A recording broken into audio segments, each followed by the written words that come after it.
The James Whale Show on Talk Radio. Your name is ABBA? No, Steve Miller. Steve Miller and the Steve Miller Band. I saw them once.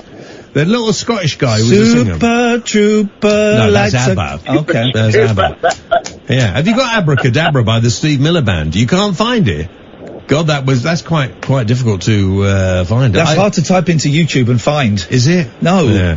Well, he's been very funny tonight. I mean, you got him for the rest of your show? I think so, yeah. Oh, looking forward to it. Great, productive member of the team.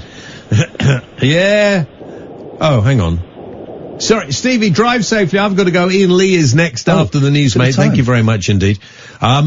Did he hug you earlier? Yeah, he did. Because I'm putting in a complaint to HR. What's wrong with being hugged? Well, no, the way as long as it's consensual. No, it wasn't consensual. I mean, he did it to Stu as well. He had his trousers down and a little chubby. No. You see, you have to ask permission first. Yes. And he didn't. Well, that's outrageous. Let's do him. Yeah. Well, I think legally. Yeah, no, absolutely. I don't think we should do anything illegally now, but I like a nice hug.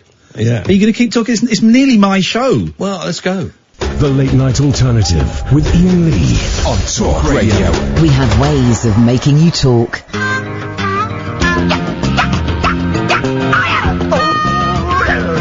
Everybody must be on drugs in this town. Or maybe there's a strange new bug that's been going round. 'Cause people all smiling and waving as I go by. Everybody loves me and I don't know why. It used to be a kind face was a rarity. But now I got friends coming out both ends just to visit me. But it don't make sense 'cause my confidence has been destroyed. Everybody loves me, but I'm paranoid. Whatever happened to the cold cruel world I used to understand? When every road was paved with wet cement. Back when if I was hanging off a cliff, you'd be walking on my hands. Somebody please tell me where all the good times went. Every time I needed something, no one ever gave me nothing and it never failed. I'd have to sit and try to shout and write myself a letter just to get there. But now my ears are singing with the dancing I'm singing on my telephone. Everybody loves me, but I'm not at home. Whatever happened to the cold cruel world I used to understand? When every road was paved with wet cement.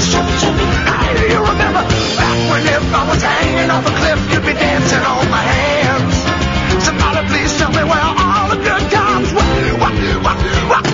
Every time I needed something, no one ever gave me nothing, and it never failed. I want to sit right down and write myself a letter just to get there. But now my ears all singing with the dancing laying on my telephone. It's too late. Everybody loves me, but Here we go.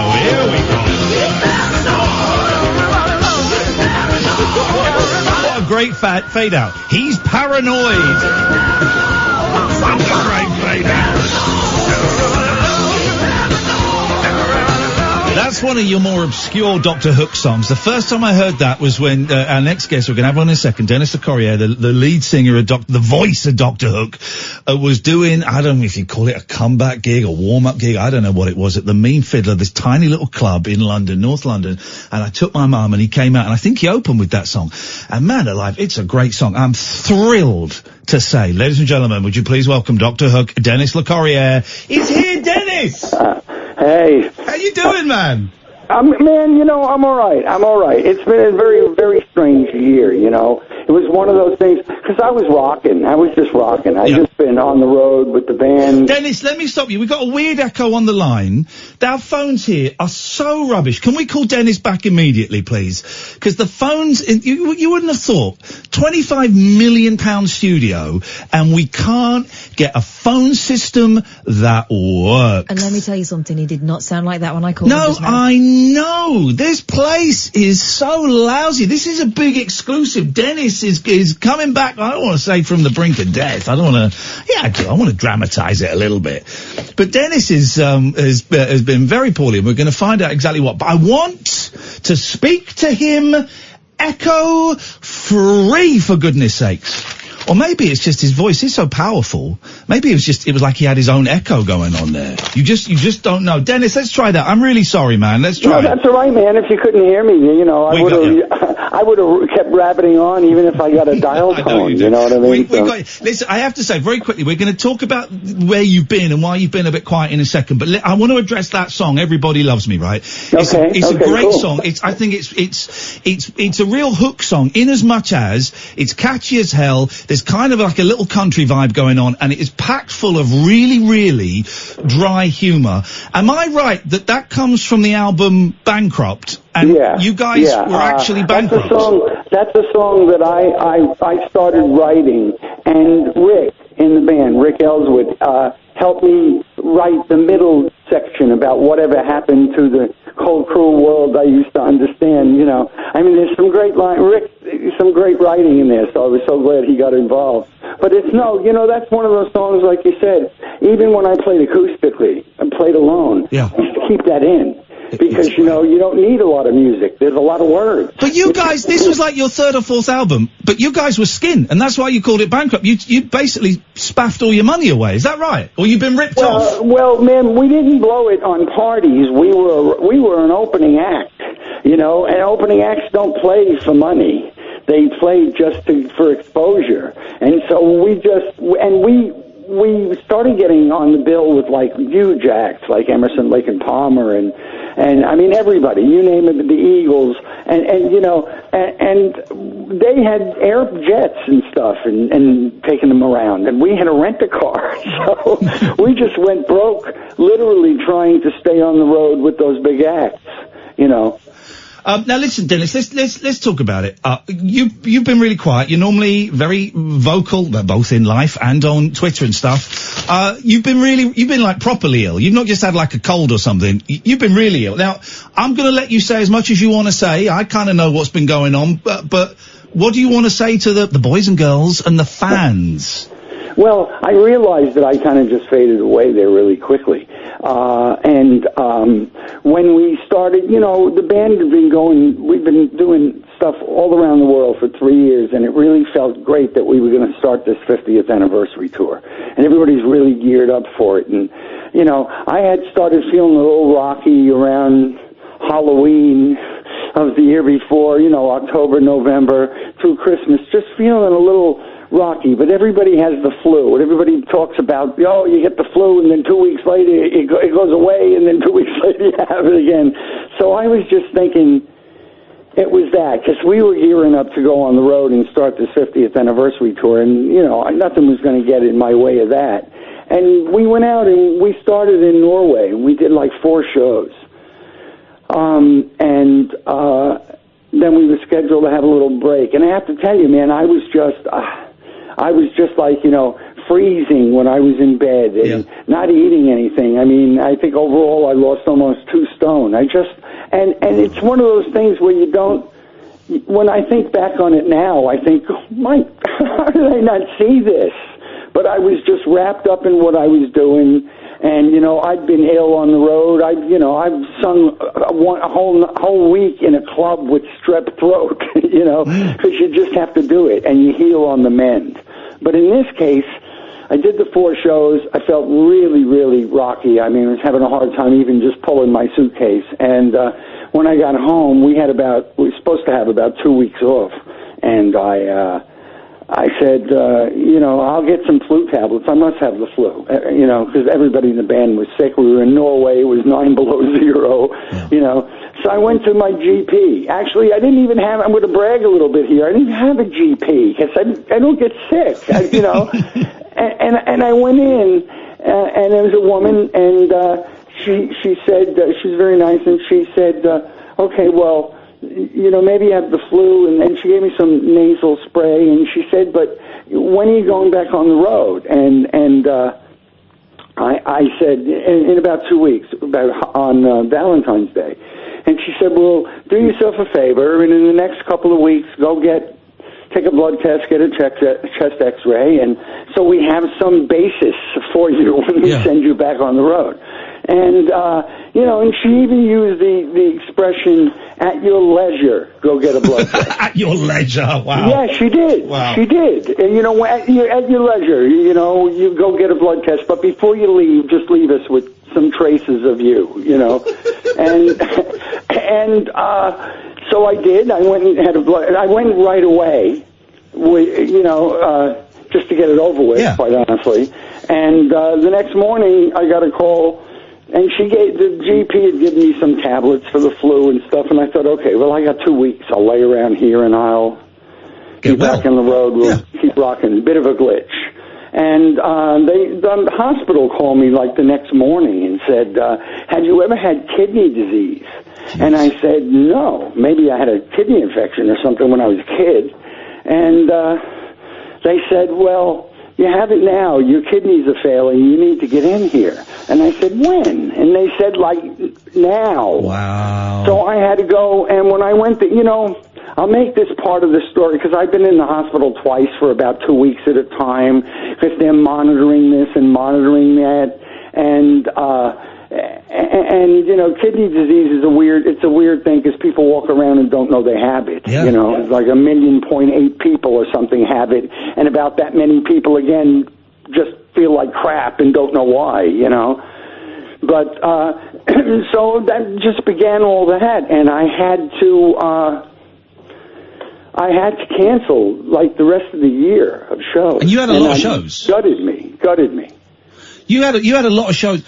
What is the machinery behind that? If you cancel a show because you're poorly, is there like do you have an insurance policy? How does that work? Yeah, it's the old story about you take out insurance and a lot of insurance and hope you never have to use it. Yeah.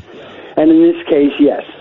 So in this case, it covered first half of the year, and everybody was fine, which pleased me. You know what I mean?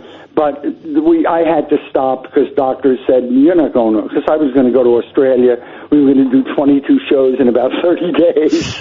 It's a grind. Yeah. And they said, we're not going to put you on an airplane or have you get the flu over there. You can't do it. And so I pretty much had to cancel all of Australia. I had to cancel the UK tour. And because quite honestly, it was like one step at a time. Yeah. And one of the biggest reasons I was quiet and didn't give everybody updates was because I swear to you, man, every time I had one, a day and a half later, somebody would call me and go, "Oh, that don't look good." Yeah. And or that looks better. Right. And I didn't know where to freeze it, to make a statement to everybody because I didn't want everybody to think. Well, the funny thing, I was going to say I didn't want anybody to think I was dying, but from what the renal department tells me now,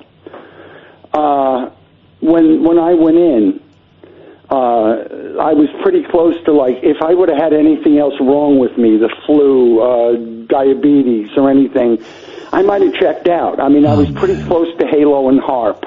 And I didn't know that. I mean, I didn't really. I mean, I did 4 shows like that. So, you know what I mean? Oh, mate. I didn't know that, but I couldn't have done a 5th show. Here's the thing. Here's how I knew you were ill, because I spoke to you on the phone, and we were only on the phone for 5 minutes, and I did most of the talking. That's when I thought, geez, he's really ill. No wonder you haven't had me on in such a long time. I couldn't breathe. You couldn't, because when I speak to you on the phone, it's wonderful. It's like an hour or 90 minutes of life advice, and I just sit there and absorb it. And when it was me and you said, I've got to go now, I'm feeling a bit tired, I thought, oh man, Dennis ain't well. This is not a good sign. And also, the one thing you did tell me is how upset, genuinely, this isn't showbiz bullshine, how upset you were at cancelling the shows, A, because of the fans that wouldn't see the shows, but B, because of the band member and all the road crew that kind of depend on you to feed their families and stuff. They commit. Yeah. They commit time. We were going to do a 2-year world tour. And so they were doing the best they could to commit big swatches of time to me and to do that and to Dr. Hook. And if it just gets cut off the knees, because, man, it was very, very strange. It was very, very strange to just be cut off like that. I'm not used to that. Somebody saying to me, no, man, you need to sit down. And because I have to tell you, man, when I say I didn't know that I was that bad, poorly, I'm not exaggerating or trying to come off like some superhero. I just didn't know. No. I just thought I felt like crap, and I would do a couple of more gigs feeling like crap, and then I'd start feeling better again. Well, of course. That's what it's been for the last, 50-odd years for you. You get a cold, you work through it, and then you start getting better. Exactly. So to bring it forward, so this isn't our whole conversation. So where I am is I'm pretty stable. Like, there's no, renal doctors, kidney doctors are the only doctors in the world that say to you, so how do you feel? And you say, pretty good. And they say, oh, I don't know about that. Wow. Because they're watching your potassium and your phosphates and your this and your that. And luckily for me, I've never really been an excessive, like I don't eat a lot of junk food, I don't do dairy stuff, but mostly always just for me, I just didn't do dairy stuff because I'm a singer and it bungs me up and stuff like that. And on the road, you try to eat what you can as best you can, because that's how you live on the road. You look at your itinerary and you go, okay, I got 5 nights in a row coming up.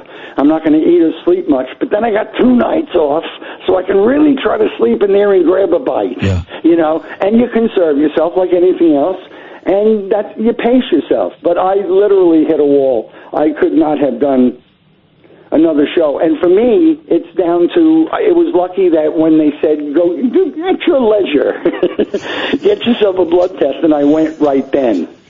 How are you now? Because you were like on zero. You're still poorly. We've got shows coming up. We're going to plug the hell out of those shows. Me and Kath are going to come. We're going to find one. We're going to come. Great. But how are you now? What is the deal with the kidneys now?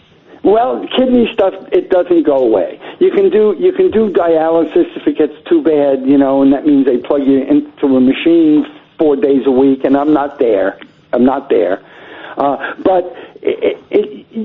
I'm at a good place right now. Yeah. I mean, I feel stronger than I have, Lord knows. And I did a rehearsal with the band last week, and it felt great. And the band is great, and I felt good.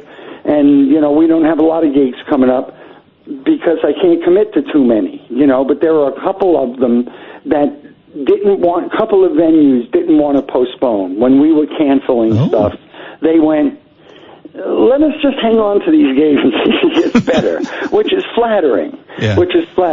And I do want to do a couple because it's a little closer to the truth for me, man. I was really pleased to go see the band and see everybody, because it's a big part.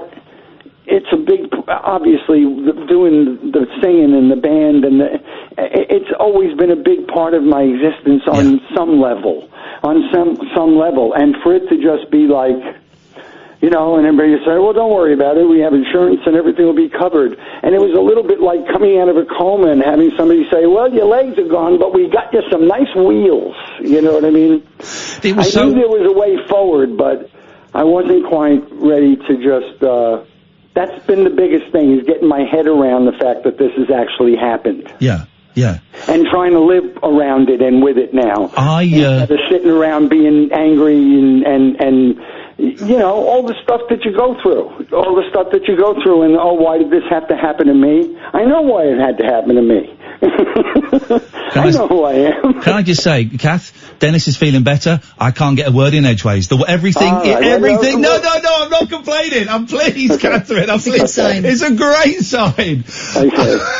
What are these? So the concerts you got coming up, what are they? Do you know? Because I'm just gone onto your website to try and find them, but I'm not sure I can. One of them is like this resort thing that we had booked right at the end. It was going to be right at the end of the British UK, the British 50th anniversary tour. Yeah. And it's like a little hotel kind of place, and the people in the hotel, they sell it a weekend for people to come. So it's not a big gig. It's really little like an exclusive gig. Oh, is this the one in December at Hungerford? The tour and stuff like that, and it turns out it's the only one that survived. Okay. Is this the one in December in Hungerford? Yes. I got it.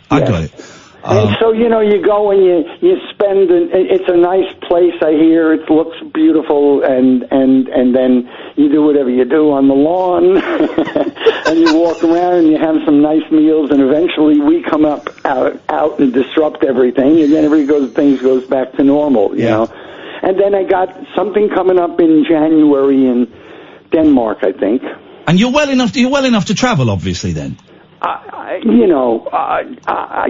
You are today. Let's see. Out and back things right now, and like I said, I was about to do 22 dates in 30 days in Australia. Yeah. And I couldn't have done that. And for me to say I couldn't have done that isn't easy, because I've never known myself not to be able to get through that stuff. But it's just a thing that happens, man. It's a thing that happens, and just so everybody, I don't even like talking about it, but I'll just say what it was. It was an enlarged prostate. I'm an older guy, and so when they say to you, "Well, are you peeing strange?" I said, "I'm 69. Of course I'm peeing strange." You know what I mean? I didn't think that was a sign of impending doom. But it was that. It was an enlarged prostate, which actually led to a thing that did something to my bladder, and my bladder backed up, and it sort of crushed my kidneys. That's as medical as I can get on this. And my prostate's fine, and my bladder's fine, and my kidneys are screwed, and your kidneys stay screwed. Right. So where I am right now is I am looking for, I'm going through, there's a lot of tests. I started talking to them about a kidney transplant. Because the one thing I want to know, one thing this incident really robbed me of, is I just turned 70, and I was feeling really good when I was 69 and a half.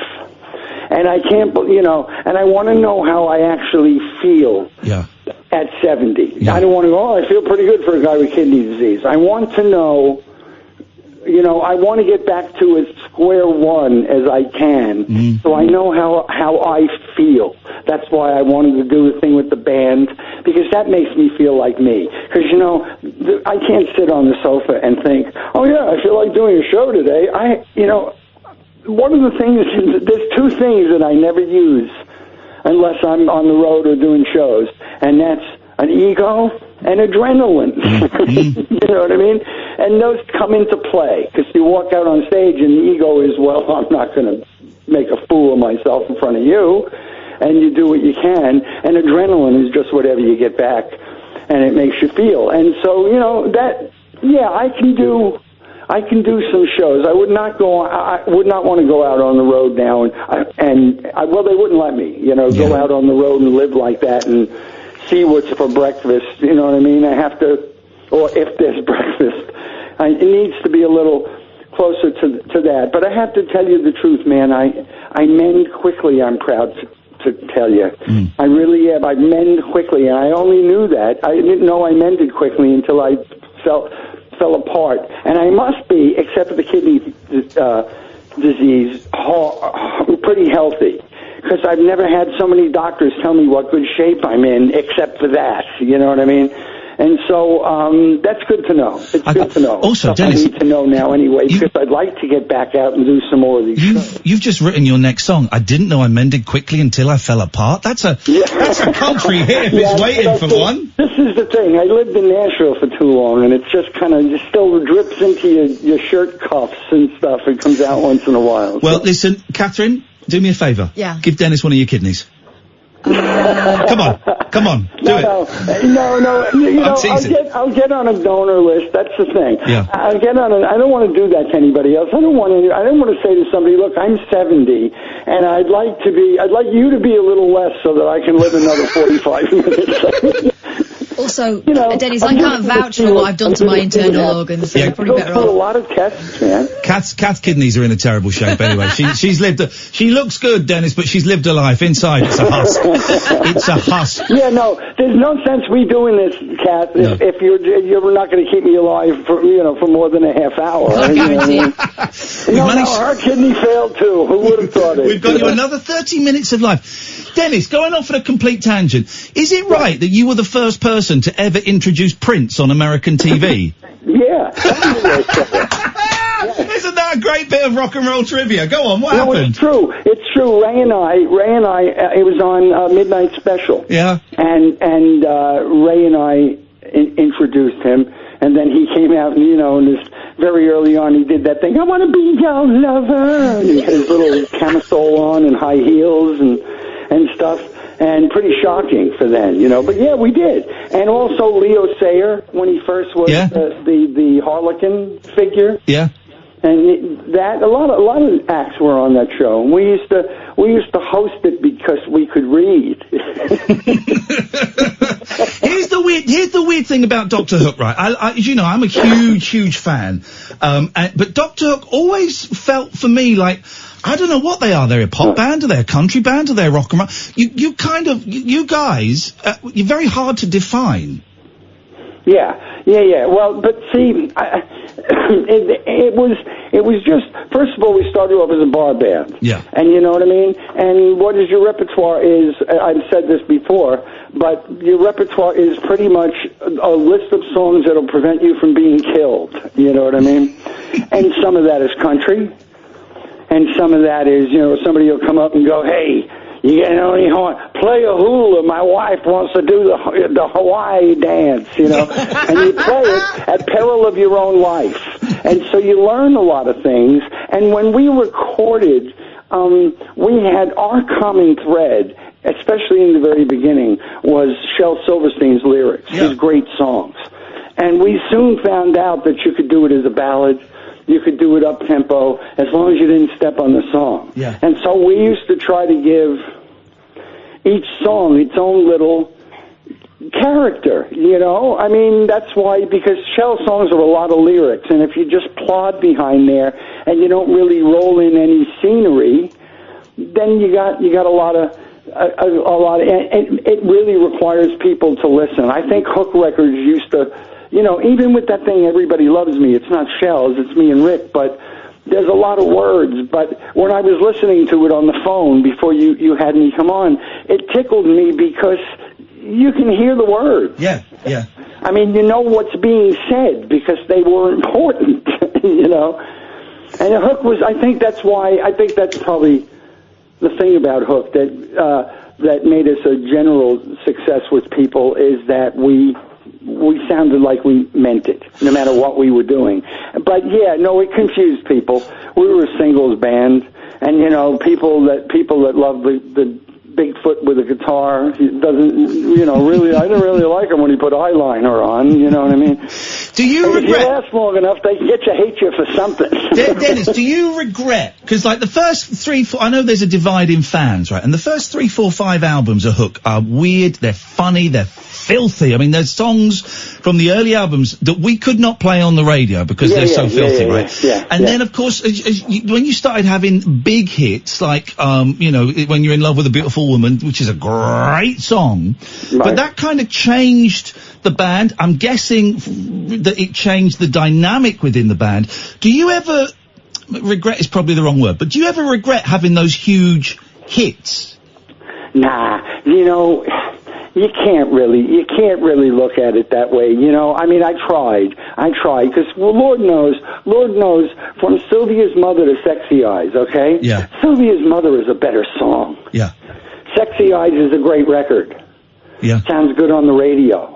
You know what I mean? And you can't knock it. And you get to a certain place, I mean, like where I am now, and I look at it, and no, I don't really regret any of it. There's some I liked a whole lot less.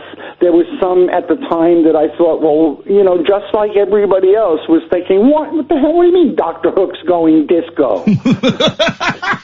Everybody else, I felt that, okay? But we're in the middle of We just went bankrupt. What do we need to do? We need to feed our children. Yeah. We need to have a life. We need to keep the band on the road, which costs money. Very few bands after they hit bankruptcy, where we did, would have stayed together and just start playing in bars again and regrouped.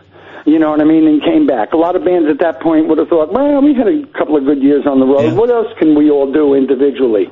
But we stayed together, and, and then, all the hits, sharing the night together and a little bit more. Right now, man, for me, when I do the 50th tour, I do those shows, or any shows, quite honestly, it's just the whole lifespan of stuff, and I have to look at it at like that now. I have to look at it and appreciate it for what it is instead of what it felt like piece at a time, because it does become a whole. It does become a whole.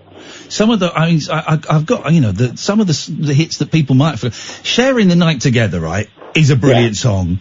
I Don't Want to Be Alone Tonight. Do you know that one, Kath? I don't want to be alone. I'm singing it to Dennis. That's embarrassing. Yeah, and that's Shell's song. It's a great song. Is that a Shell song? Yeah. I didn't realise that. Oh, that's a great pop song. Yeah.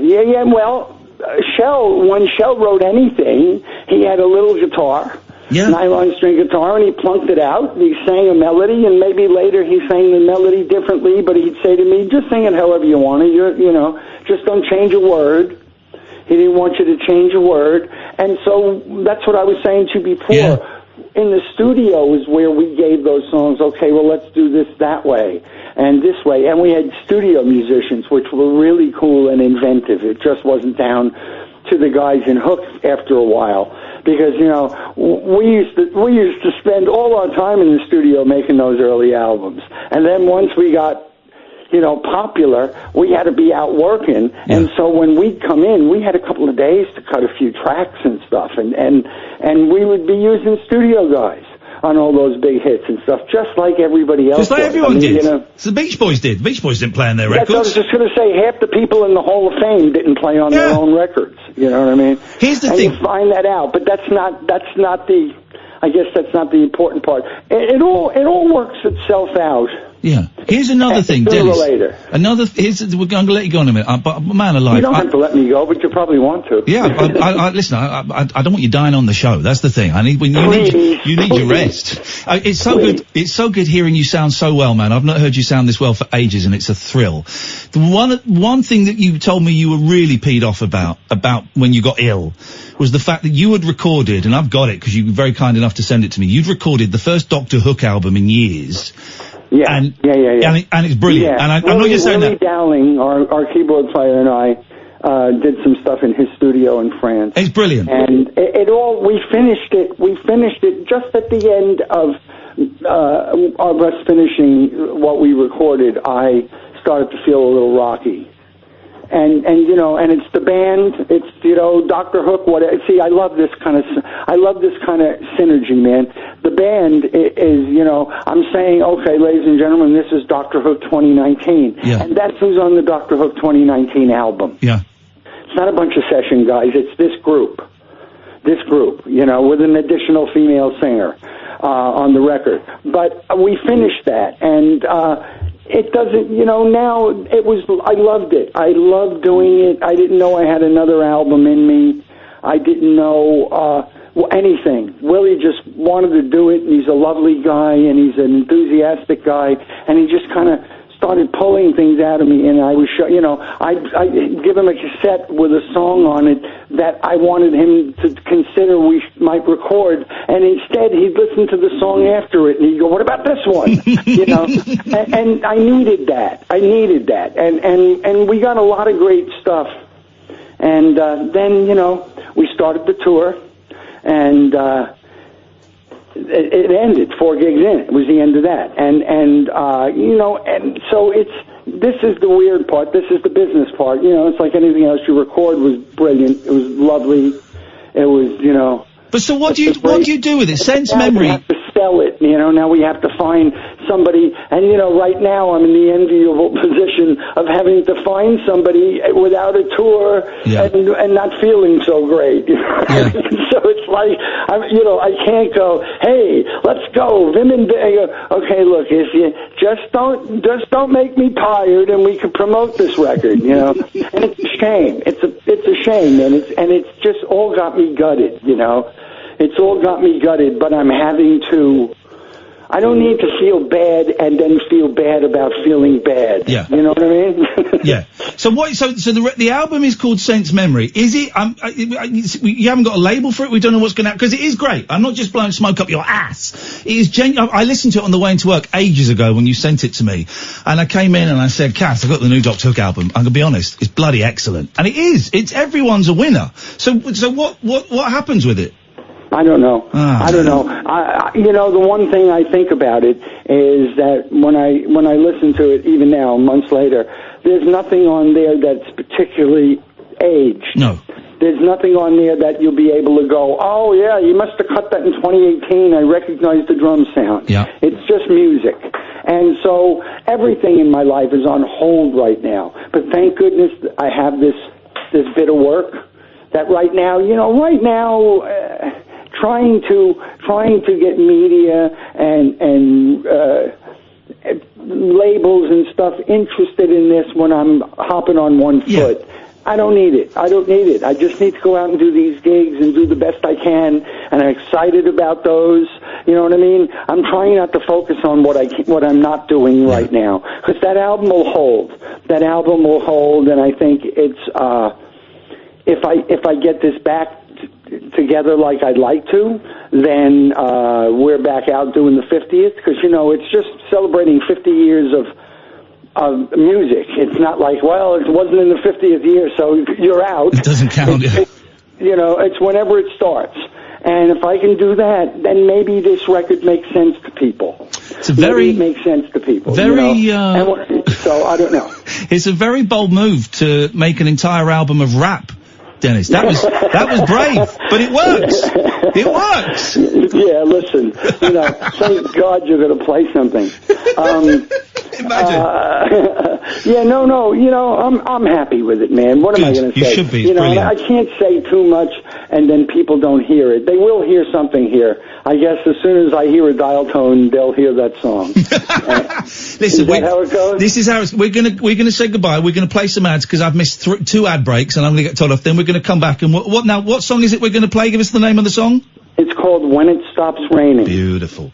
Dennis, so wait a minute. Now the ad breaks are going to be between us saying goodbye. All right. Screw the ad breaks. Screw the ad breaks. We're going to play the song then, and I'll get the sack.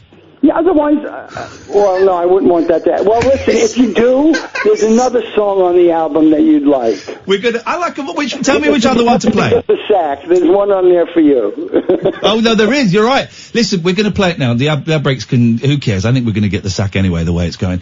Dennis, brother, it's so nice to hear you talking and sounding upbeat. And when I spoke to you, I don't know, a couple of months ago, there's such a difference in you, and I got my fingers crossed, and a lot of people are sending lots of love. I know Kath is as well, and a lot of people listening. Man. I appreciate this time too, because I kind of wanted to step back into the social thing. Yeah. But like I said to you, if you and I have a conversation, mate to mate, it's a lot better than me sitting here trying to think, now what's the first thing I should tweet after a year? And so now it is whatever it is, and people will hear this, and I guess they'll hear your podcast, whoever hears it later. And I just I appreciate the time, because I feel like I haven't said an awful lot, but I know why I haven't. Yeah. But I feel like it was probably time to say something. So I hope I haven't bunged up your whole show with medical emergencies. There's not like a blue light going on, like an ambulance thing or anything. Before we go, of course, we need to get your opinion on Brexit. I'm joking. Yeah, Don't. Something I still don't. Every time people say that, I think they're going to say breakfast, and I've only started eating breakfast since I got poorly, because I'm home. Hey, can you believe someone on your social media posted the first time that we met when I was at LBC? That was 2006. That was 13 years ago. I know. I saw that picture today. You look like you're 15. You look about 16. And like it's his first job in radio, and it looked like that was probably my last. Yeah. It was such a thrill because I grew up listening to you because my mum, and it was such a thrill when like your name was. Does anyone want Dennis? I went, you're too right. And then since then you've been so kind to me, man. You've been so kind to my mum, and the fact that I listened to you when I was a kid. I don't want to make you sound old, but you are. I listened to you when I was a kid, and I now consider you as a friend. And you've been so lovely to my family, Dennis. So you come on here anytime you want, and you share anything you want. And I'm honoured that I'm going to be one of the possibly the first person to play a song off the new album. So thank you, man. Yeah, you're absolutely going to. So thank you. Thanks, everybody. I'll see you on social media now and then. Bye-bye. I love you, Dennis. Take care, man. Here we go.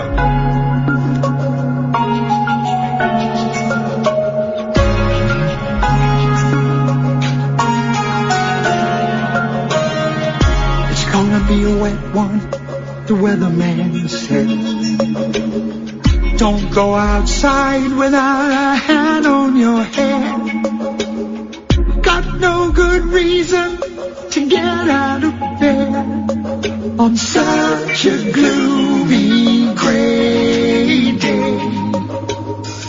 Seems like ages since the sky has been clear.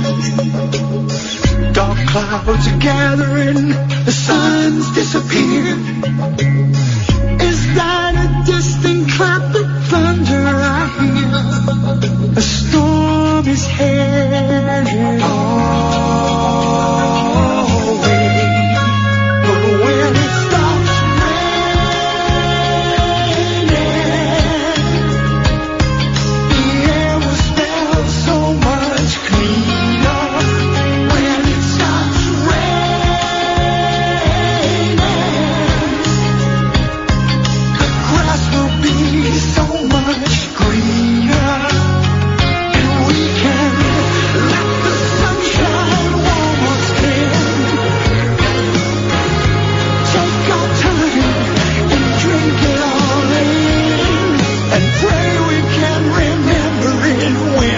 It starts raining again.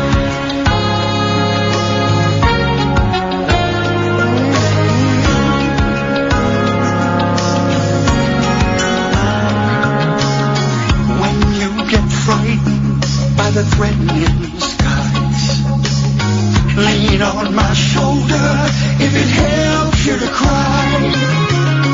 In time your teardrops just like raindrops will dry. And bring a bright tomorrow.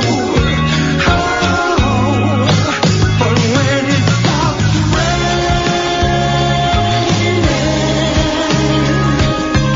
the air will smell so much cleaner. When it stops raining,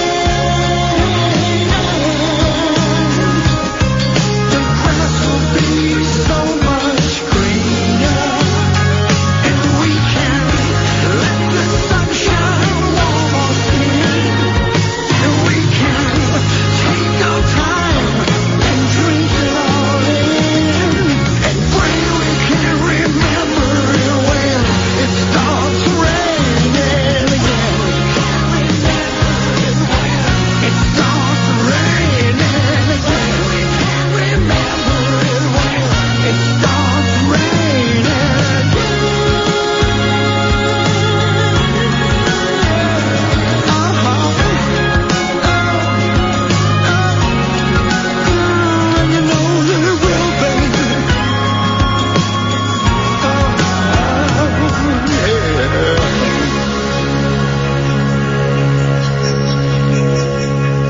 Uncut after-hours conversation for the up-all-night generation. The Late Night Alternative with Iain Lee on Talk Radio.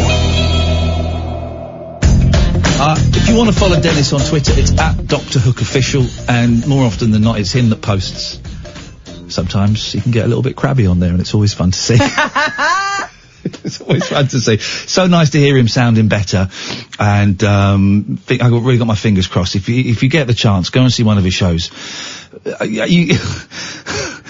it's like 2.5 hours non-stop hits and like what they call deep cuts, songs you won't have heard of but are still brilliant.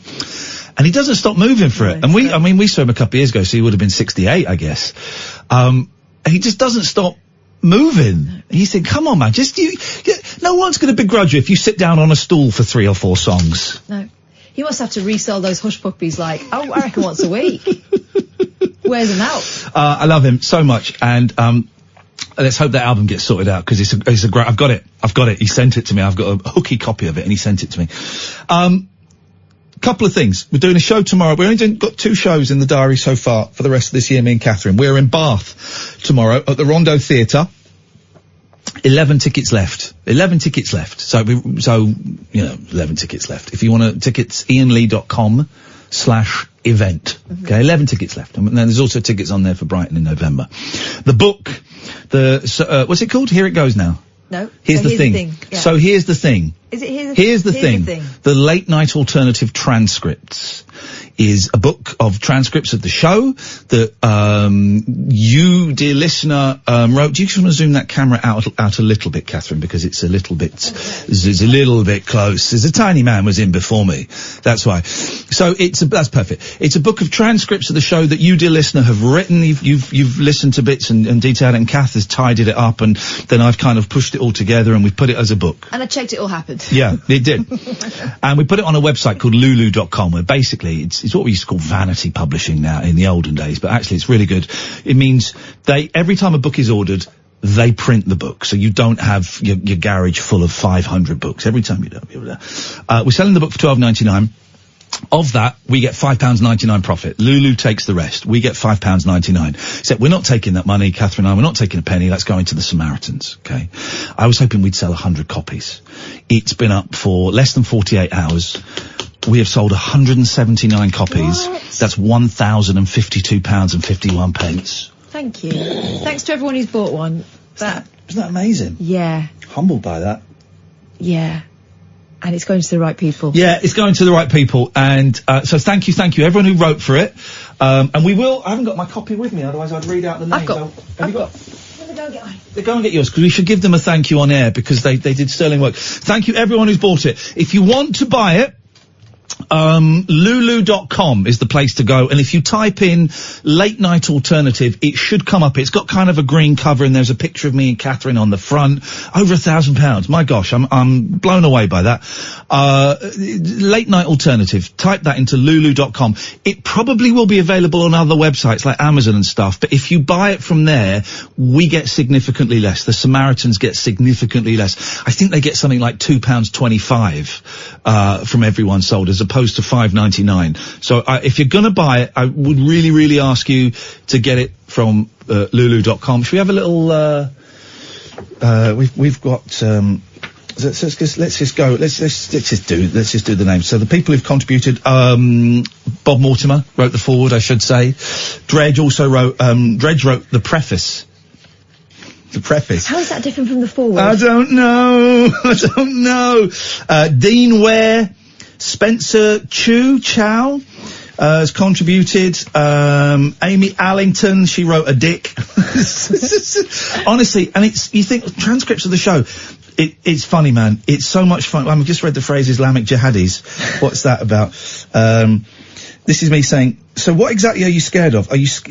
Let's try and narrow this down, because I've got an idea, but I don't want to do you a disservice. Are you scared of Islamic jihadis? Okay, right. There's John Cullen has done, I'll do some of the names now, I'll do some later because there's loads. It's about 270 pages.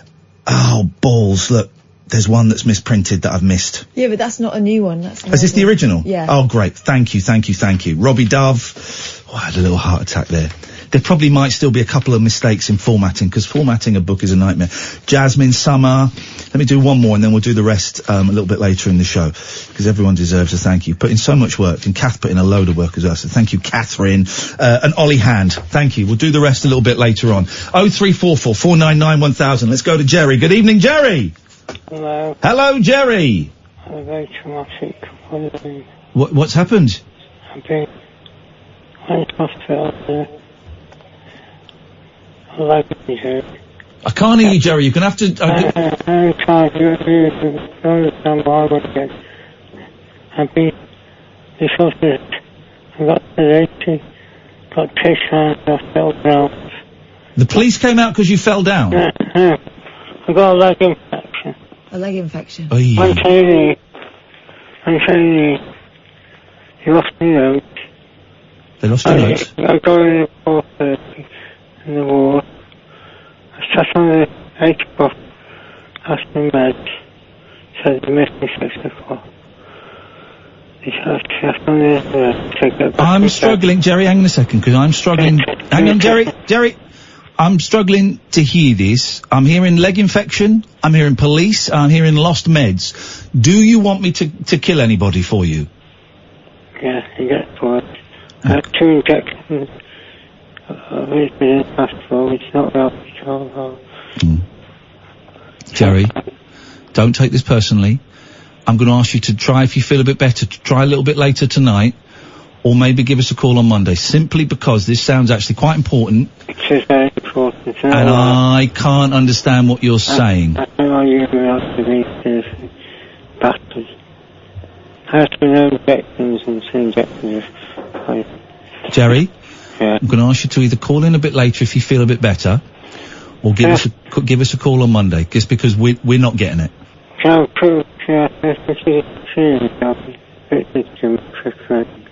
right, listen, I'm gonna say goodbye, and we'll speak a bit later, or we'll speak on Monday, all right? And I'm not cutting you off because No.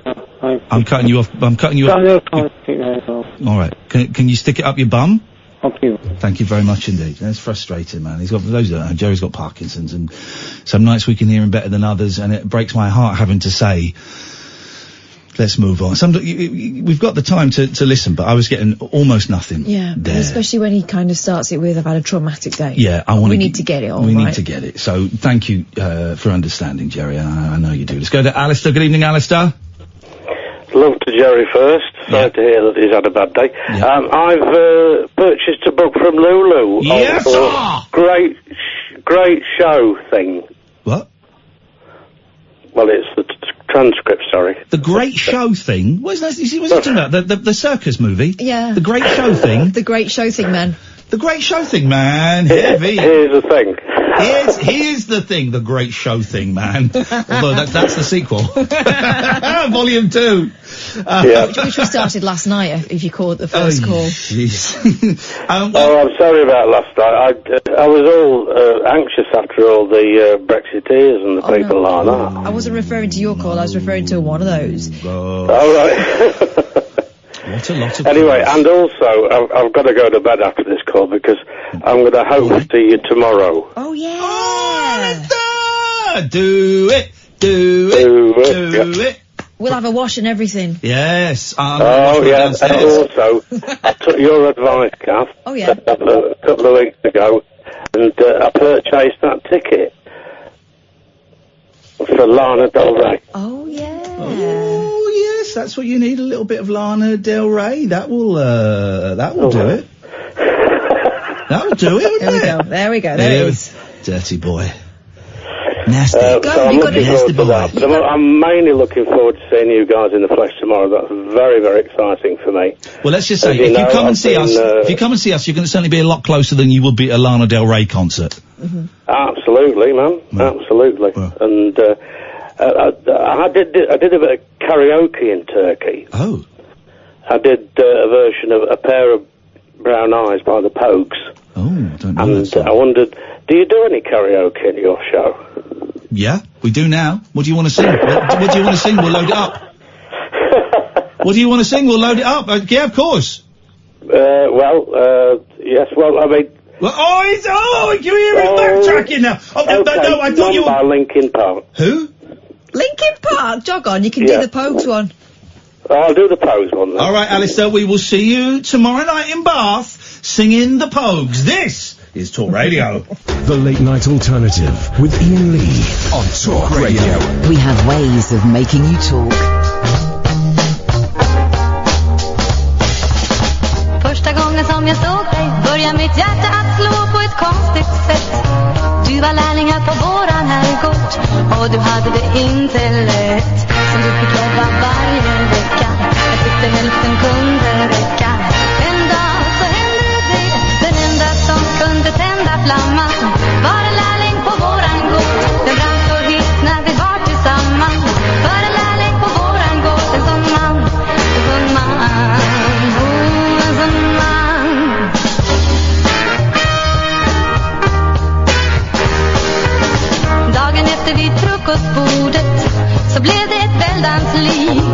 Alla skrek och skällde ut mig och någon sa att jag var så naiv.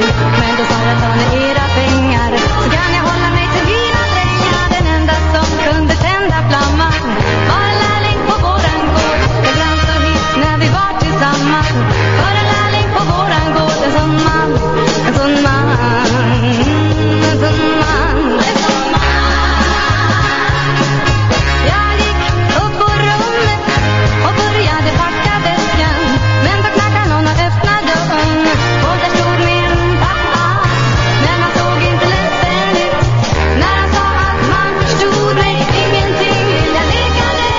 Den enda som kunde tända flamman var en lärling på våran gård. Den brann så hit när vi var tillsammans.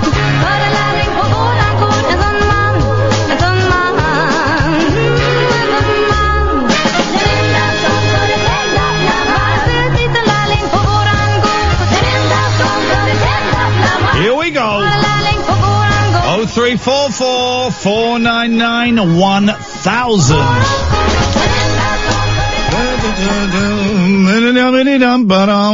Let's go to a friend of the show, the Big C, Alan. I don't mean Big C as in, I mean Alan Caddick. Good evening, Alan. I thought you were talking about cancer there, boss. I wasn't talking about cancer and I wasn't talking about I was talking about Caddicks. God, there's more than one famous Caddick, you know. I didn't know there were any famous Caddicks. Well, you got former England cricketer Andrew Caddick. Andrew Caddick, yes. Then there's me, internet legend. Does that mean you just like looking at porn a lot? No, because I actually phoned my first internet radio show back in 2008. Okay, of course, everybody remembers it, everybody mourns it, everybody keeps checking their wwws hoping it's coming back. Well, but I don't think it's coming back because the owners are in prison. Oh, saucy! The owners of this station should be... No, it's a joke, it's satire. It's a little bit of satire. I'm probably not going to be here in March, so you make hay while the sun shines. Oh, you're leaving in March? I don't know. Just say it don't look good. I don't know. It's just, I don't know if you heard last night's show, Alan. I know you don't really listen, but, I've listened this morning on my paper round. We had 2 nights off, and the scumbags that phoned in the second hour yesterday, my God, it was awful. It was like a Tommy Robinson recruitment meeting. Oh, yeah? Yeah, and I just think if that's what they want, they're coming to the wrong place. Yeah. Anyway. And also, I'm going to order the new book. Oh, you sound really depressed about it, Alan. No, I got quite good. My mum and dad have gone to bed. Oh, yeah. It's best to order books when your mum and dad go to bed, I find. No, but I'm talking about your book, Here's the Thing. Oh, yeah. I'm going to order myself a copy and order 2 as a Christmas present for somebody. Oh, that sounds like a nice plan. Well, here's the thing, is the book. And here's the thing, is that if you go to lulu.com, type in Late Night Alternative, it should pop up. You can order that. We're going to... Now that's out in the open, Alan. Yeah. That means that Catherine and I can work on our next project. Yeah. Which is a 7-inch single we're going to be releasing. And the first 100 purchases will get a free platinum... He's put the phone down on me. Don't call him back. He knows what he was doing. He knows what he was doing. Take that, please. We're going to be releasing a 7-inch single, which we are possibly recording tomorrow night in Bath. Yeah, that's right. Could be recording the single in Bath. And the first 100 orders of that will get a free platinum membership card. Isn't that amazing? Kath's brought in 2 coffees and she doesn't know which one is which. It's the Catherine Boyle story. I reckon that's you. Oh! Try. My old man said follow the van and don't touch a fanny on the way. Is that how it goes? Isn't it? The song of your people. I think so. Jerry, let's try this bloody phone. Who's phoned? Jerry, can we hear you now? Can you hear me now? A little bit better, yes, sir. Right, what happened was, I've got a leg infection. Yes. So I went to A&E. Next morning, woke up, so I'm getting muffled. Only 6 o'clock meds, so we didn't have them. They offer notes for them. I'm not taking them to hospital. They won't take you to hospital, or they did? No, I'm not saying any hospital. He's not saying any hospital. Oh, right. Not naming them. Right, okay. So, just about 8 o'clock and say I want to discharge myself. You discharged yourself? Why did you just discharge yourself, man?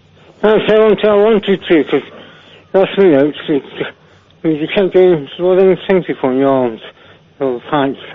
I did all blood again everywhere. Alright, Jerry, listen, we're losing you again, man. We're losing you.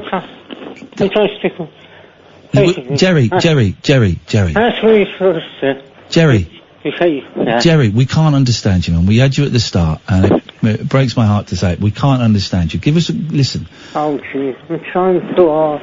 I know you are. Just chill out, man. Just try, relax, right? Calm down. Get through the weekend, and give us a call on Monday. I know you want to tell us now. Can I say one more thing? There's one thing to this. They said going solicitor. He fabricated a call to the solicitor. It wasn't a solicitor. It's one of the colleagues. That's how bad it was. All right. I'm very sorry. I'm distressed. I know you are. Okay, thank you. Have a nice weekend in Newcastle. And you, thanks, Jerry. Up your bum. Oh. Your bum!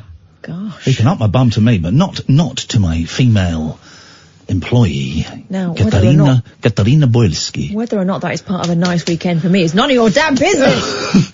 I'm sorry, Jerry. I hate saying that to you, and I hope you get it. You're really clear at the start, and I can tell you're really stressed and distressed, and I've just dropped my guts. I do apologise. I feel, that's awful. I feel lousy telling Jerry to call back on another day, but, he's a pain in the arse. I'm joking. If you've never listened to the show before and you've just heard me say that to a bloke with Parkinson's, I've just, then I'm going to agree with the Talk Radio listeners. And you are a disgrace. We've put up 2 videos on Twitter, right?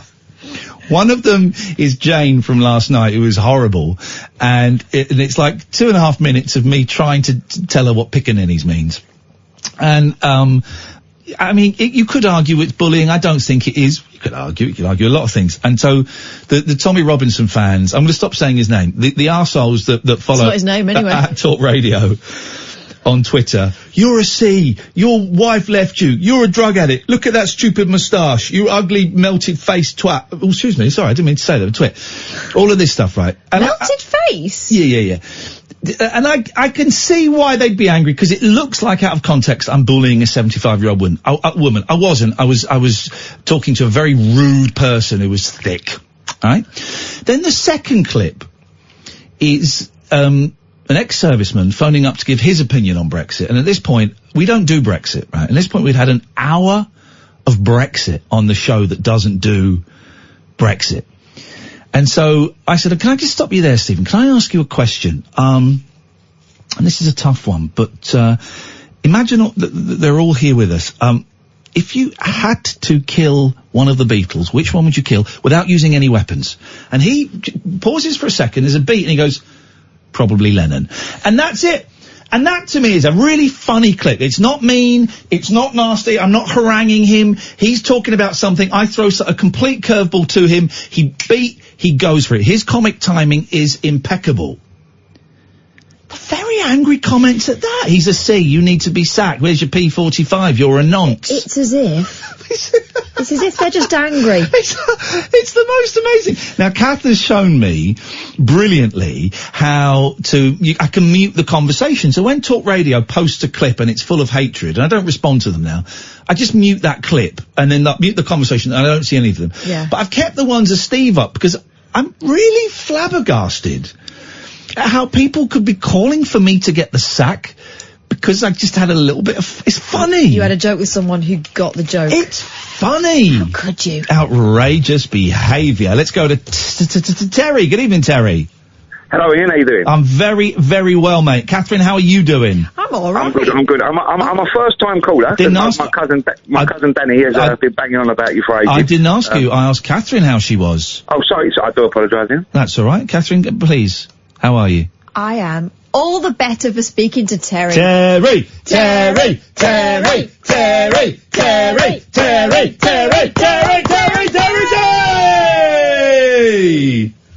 Terry's got no bollocks! Terry's He's got no bollocks, it's just a willy. He looks real silly. They got eaten off by a tiger.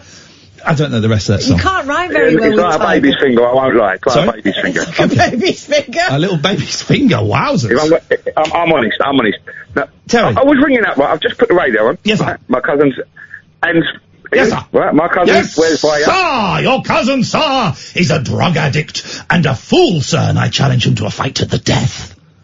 Oh, you couldn't fight him at the minute. I will fight him to the death with my karate skills. I've got to ring up. Karate I've got to ring up master. and say this. I feel like I've got to say this. Right? Here we go. But I only had the radio on for 10 minutes. Yeah. And I've heard you say, it sounds like a Tommy Robinson recruiting video. Yes. No, I didn't. No, didn't say video. Oh, no, sorry. Yes. My mistake. I'm not used to being on the radio. No. Right. Or having conversations. But what I will say, If you're right? if you're just going to talk about him, I'm not interested.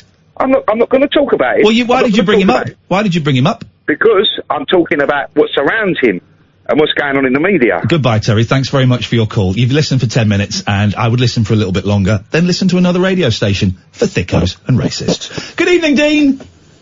Oh, hello. Hello, Dean. You all right, bud? I'm all right, mate. How are you? Right. Well, I'm a bit depressed, mate. Are you on speakerphone, Dean? No, I've got my headset in. I'll take it out if you want me. I would rather you used your hands. Okay, I will do. Thank you, Dean. Put your lips next to the phone. Put your lips next to mine, it's called a kiss. You open your lips, then you move like this. That could be a song from the 60s. I just made it up. Did you? I did. It's not bad, is it? Dean. Hello, bud. Yeah.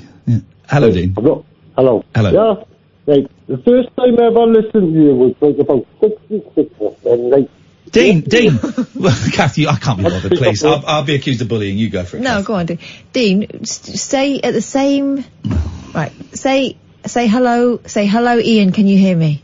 hello, Iain, can you hear me? Right, don't move forward and back from your phone there. You're perfect. We've got you in the right position. Okay. Go. Right, Kirsty. Right, 6 weeks ago, bud, I heard you, and you sounded like you were having a proper mental breakdown, right? No, you didn't. Not 6 weeks ago. Well, okay, well, about 4 or 5 weeks ago, I was beside basically the first time I heard you, I found you by mistake by going on a different way. Who's that in his... What is going on here? It's the same fella, I but don't know. Oh, is that Terry in the background? Terry? Go on. Yeah, mate. Dean, whereabouts are you from, mate? Me? From... Yeah, you. Yeah. Right. Newcastle. What part of Newcastle are you from, Dean? Thanks very much for your call. I think he's just got a really dodgy phone line, but maybe it's nature's way. Oh. The phone line, thank God, is empty. 0344 499 1000. This is Talk Radio. Experience the unconventional. Evening, boss. The unpredictable. What's happening? And the completely unorthodox. Exactly. With rule-free Iain Lee. The Late Night Alternative with Iain Lee. I've got no internet for the last 4 days. On Talk Radio. Terry keeps phoning in but doesn't want to speak to us again. Well, hang on a minute, he's calling in. Something we said. Terry, you're on the air. Why don't you want to speak to me, mate?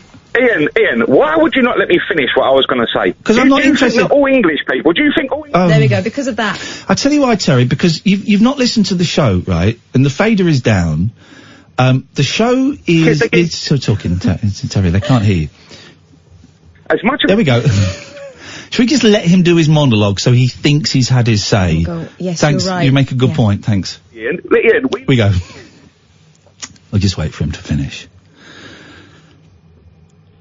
Are you going to let me talk? There we go. Is it? Yeah. Let me talk. Terry, it's my show. Terry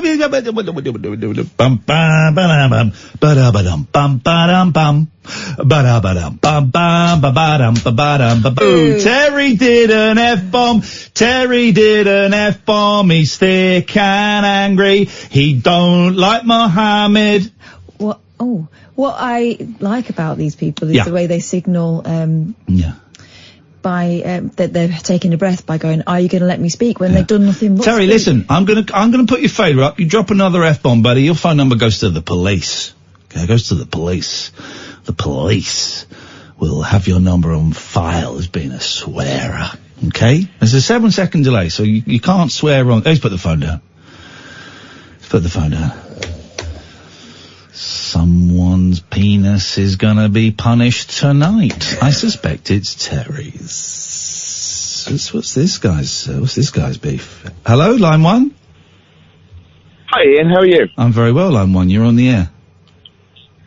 Hey mate, great show. Yeah. I was going to talk to you about the Loch Ness Monster. Okay.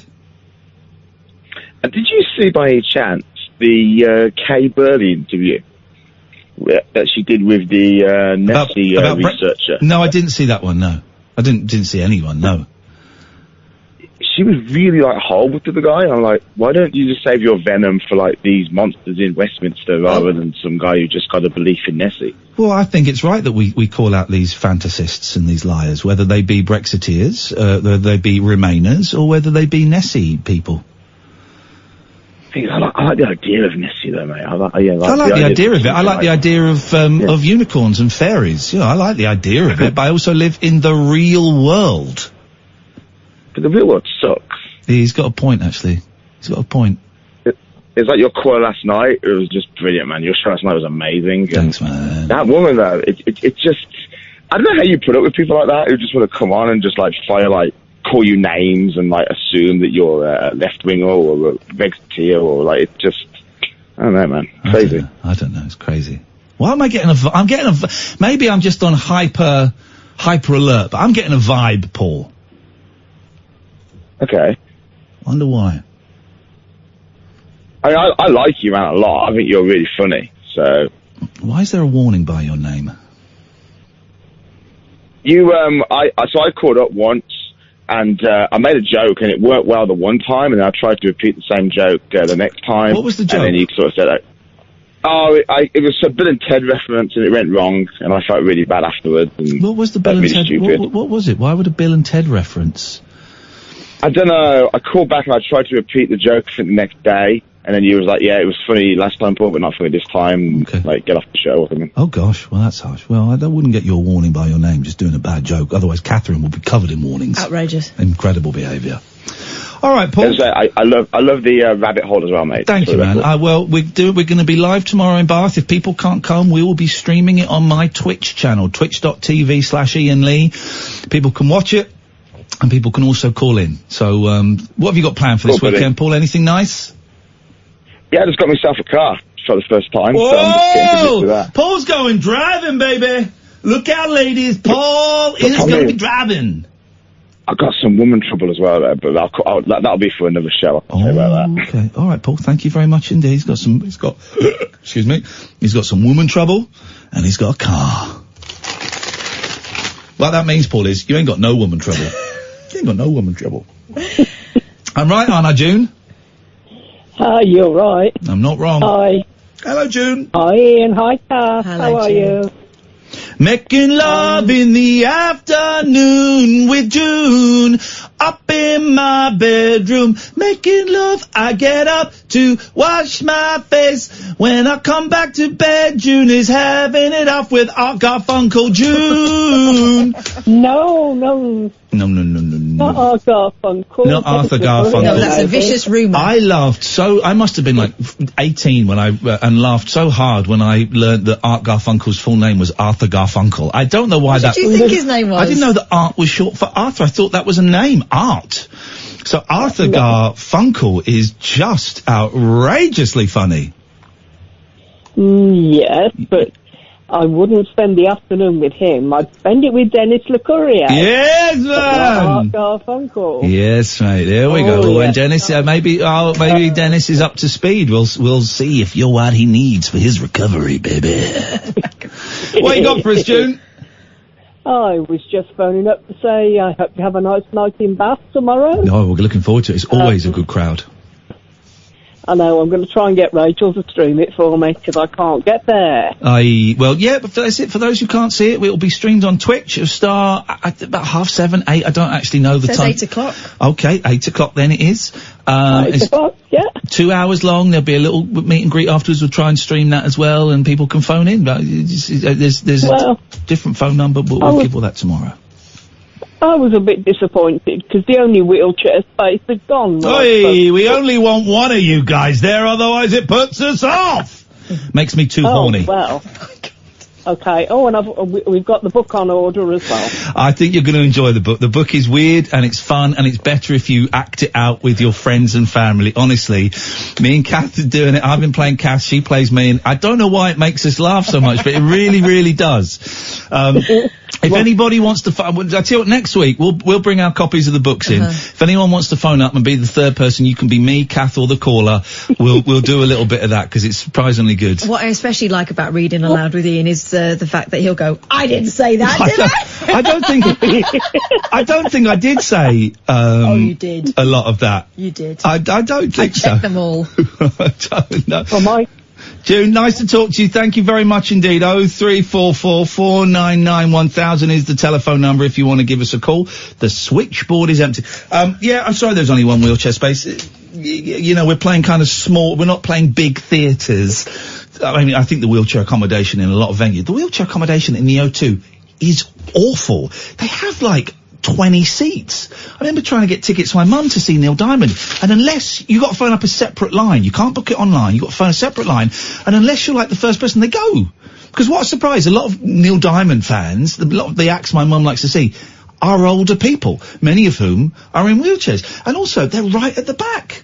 It's outrageous. So I realise it's a problem for a lot of venues, and we're playing small little things. Now here's the thing. They're filming the new Fast and Furious in Edinburgh. Right this moment. Bit late, isn't it? Well, yeah, but... Surely they need better light. Shut up. What? What if we phone up all the hotels in Edinburgh? Yeah. And we say, hello, Josh from, what's his name? Josh Rom. Josh Rom. It's joshrom.com. Showbiz to Talk Radio. I've got an interview booked with Jason Statham, and I can't remember what room he's in. Could you put me through to Mr. Statham's room, please? And they'll go, we don't have a Jason Statham staying here. You go, oh, sorry, it's the code name, Snatch. Crank Snatch. Mr. Crank Snatch. Okay, yeah, putting you through now. Oh, that's hello. Hello, Jason. Who is this? Who is this? I'm having pleasures. I'm having carnal pleasures. I bet he's not having carnal pleasures. I bet he's in bed very early, ready to rise and shine. You're live on Talk Radio. I'm Iain Lee. I stole the strawberries. Please, can we talk to you? I'll give you 20 minutes and not a minute more. We get an exclusive interview with Jason Statham. All we've got to do is phone up every hotel. We start with the big one, the Balmoral. Right. The Balmoral Hotel in Edinburgh. I guarantee right now. Mr. Crank Snatch is asleep. Mr. Crank Snatch is in there pumping off hard. That's what I think is happening. That sounds a lot like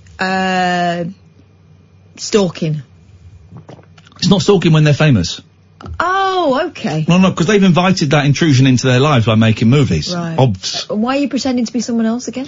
Because people will know JoshRom.com's name as being the showbiz expert at Talk Radio. They'll be expecting a call from Josh They'll be Rom. expecting a call from Josh. They'll have done business. Josh Rom does so much business in hotels that they will... Oh, Mr. Rom, it's you again. Your usual room? No. It's a phone interview this time. Okay. Because normally you're here for business, plying your trade. No. Of showbiz. Okay, sure. So I think that's what we do. If we want to get Jason, has he replied to the emails you've sent? Who have you emailed? You haven't emailed anyone. Jason Statham. You're fired. I emailed. Who have you emailed? Listen. I'm going to shorten that to he-mailed. I did email. I emailed Jason Statham at hotmail.com, Jason.Statham at yahoo.com, and the Jason Statham. How about Jason Statham at 4? Jeeves. Jason Statham 4. What year was he born? That's what he'll have done. Oh, here we go. That's what he'll have done. Why can you not just email his manager? That's too easy. I think that guy has been hired to filter out the requests. 67. Gosh, really? He's not 67 years old, is he? He's 52. Jason. You said 67. He was born in 67. Idiot. do the maths. Jason Statham 67 at hotmail.com is going to be the one. Can you not... Could you not just... the J-Dog. Oh no, that gets you Justin Dealey. Could you not just email his... Fast and Furious Jason at google.com. Gmails. Really starting to get on my nerves. One of these is going to work. Leave it to me.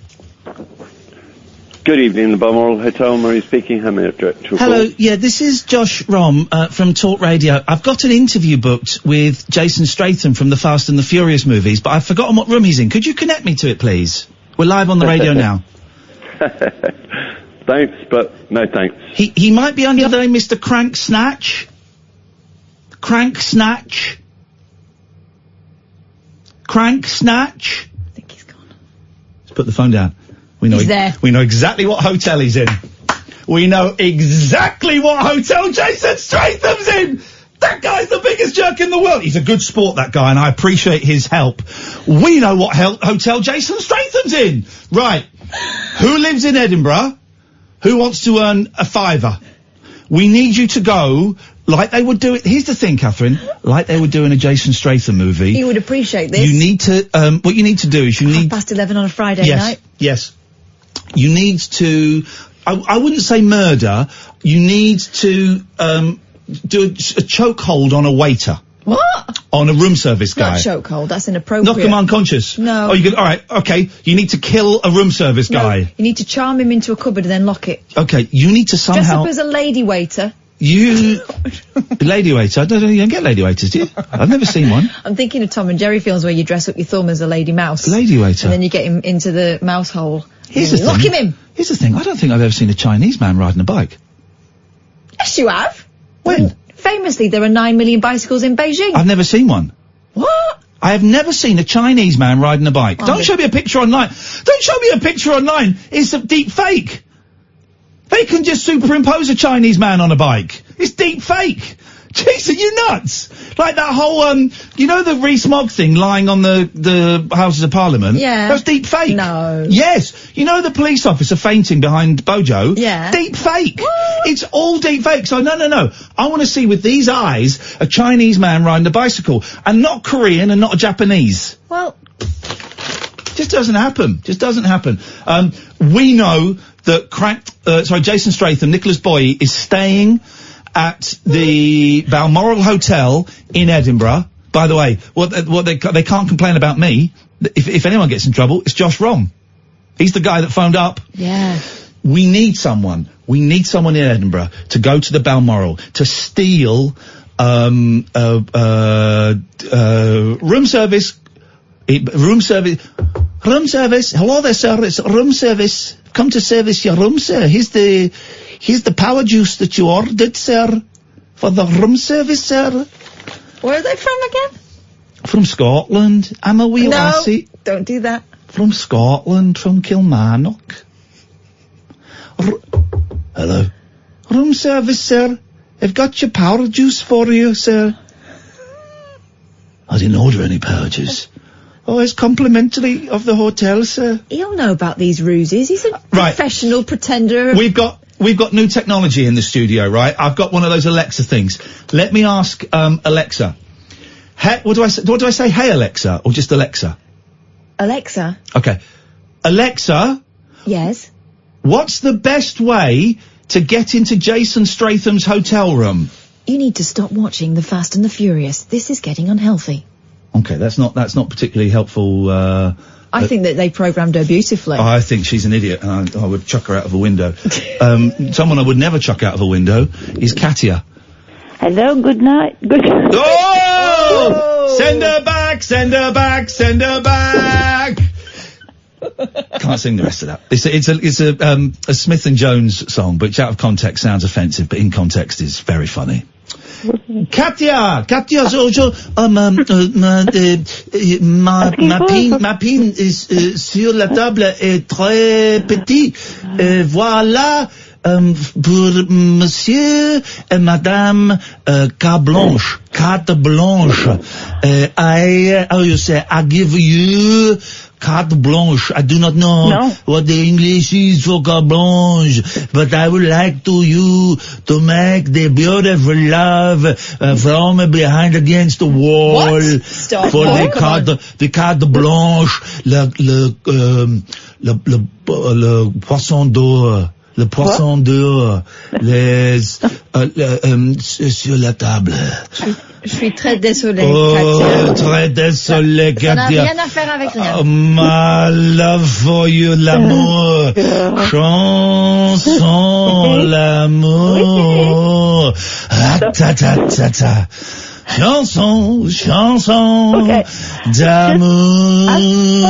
Deep in my heart. Ratatata.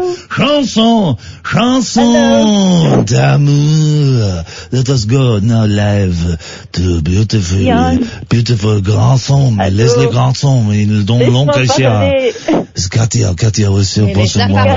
C'est parler en français, Katia.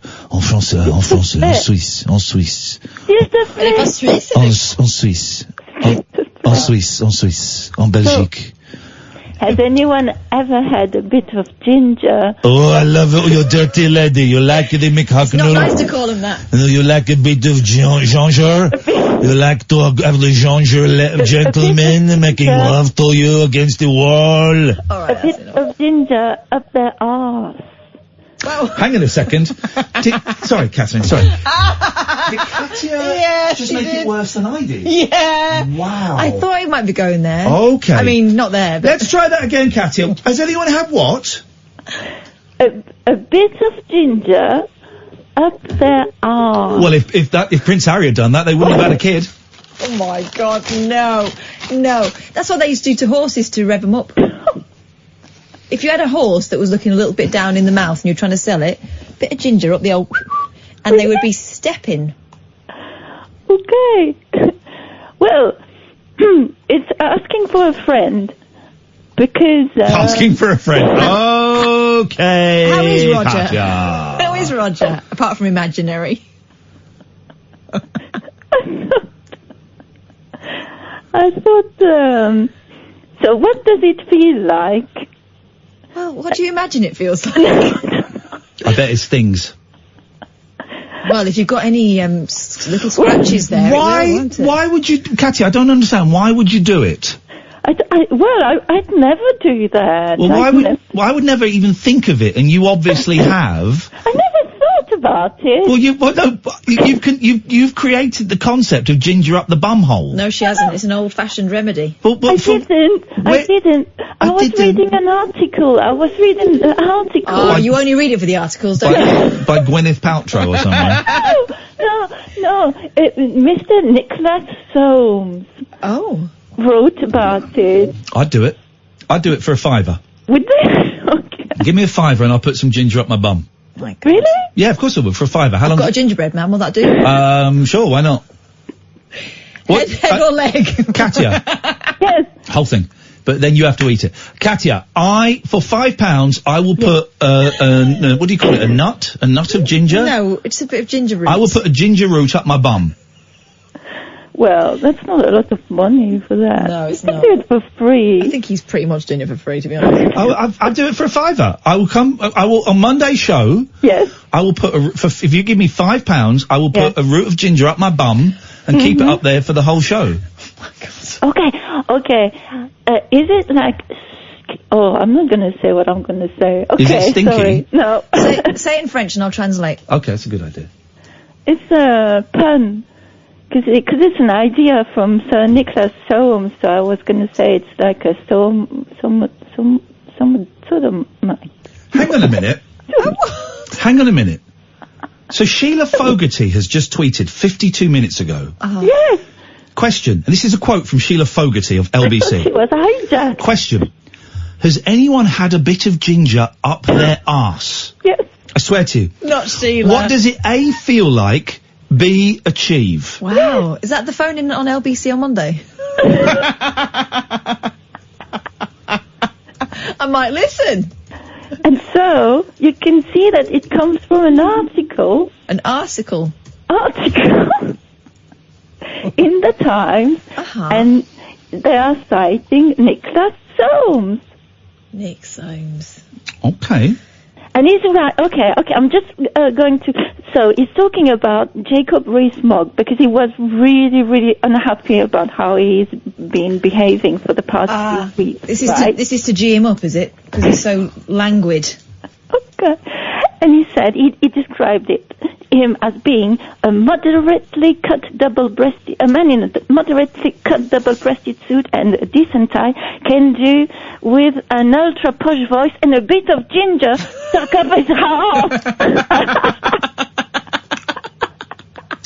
Katia, have you somehow found a clever way to make us do Brexit? Good day to you, madam. This is Talk Radio.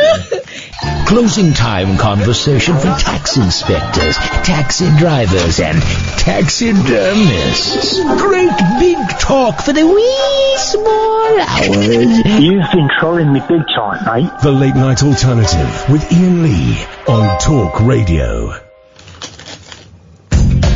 03444991000. The oldest identical twins in the UK put their longevity down to no sex and plenty of Guinness, and spend their time arguing over who fancies actor Jason Statham the most. Former factory workers Lillian Cox and Doris Hobday. I thought they were twins. But they've got different names. Well, maybe one got married. You can't twins can't marry. Someone else. Twins can't get married to each other. They're sisters or brothers. You know that, right? Why have they got different surnames? It was one adopted. How old are they? The oldest identical twins in the UK put their longevity down to no sex and plenty of Guinness and arguing over who fancies Jason Statham the most. Okay, well... Please be quiet. They'll have been married at some point. Next. Former factory workers Lillian Cox and Doris Hobday recently turned 95. Why have they got separate surnames? Because they're old and they've been married to people. You can't... Are you insane? Are you insane? How could they marry... Right, even if they married each other... No. They would have the same surname. I don't understand what you're being... Can you explain... So they're not twins? They're not sisters? Yes. I've got a different surname from my sister. But you're not a twin. We could have been. Could have been. My mum is a twin and she has a different surname from her sister. True. But they're not identical. Ha! Let's go to Nigel. Good evening, Nigel. Well, hello. Is that Jason Statham? I'm willing to put a corkscrew up my arse for £10. A corkscrew? Oh my God. Yes, I am. For £10 I will do that for you. I will. Okay then. Sounds like you've already done it. Sounds like it's not at the arse, it's around the front. All you have to do, Iain, is twist it around and push it up. And twist it around and push it up again. Okay, can we just say... Don't put it down, because it hurts. I would never say this on any other show that I've ever presented, but on this one I feel I have to genuinely issue this warning. Please, nobody listening to this, put a corkscrew up your bum and twist it around. You will not be getting £10. No. Good evening, Nigel. Well, someone get me some water, please. Someone get me some water, please. I like hearing you in a good mood. It puts me in a good mood. That's not a bad impression of him, is it? It depends who you're doing. The man is, I can't remember his name. The one who's always on the TV. Yep. Yeah, that guy. That's a good impression of him. What's his name? I can't remember. Alan Partridge. Alan Partridge. Yeah, 'cause he's quite a funny man, isn't he? He's quite a funny man sometimes, yeah. Well, someone get me some water, please. Aha! That was better, wasn't it? Yeah, it's better every time. It does. It's better each time. Do you know what my favourite one is? My favourite one of yours is Dracula.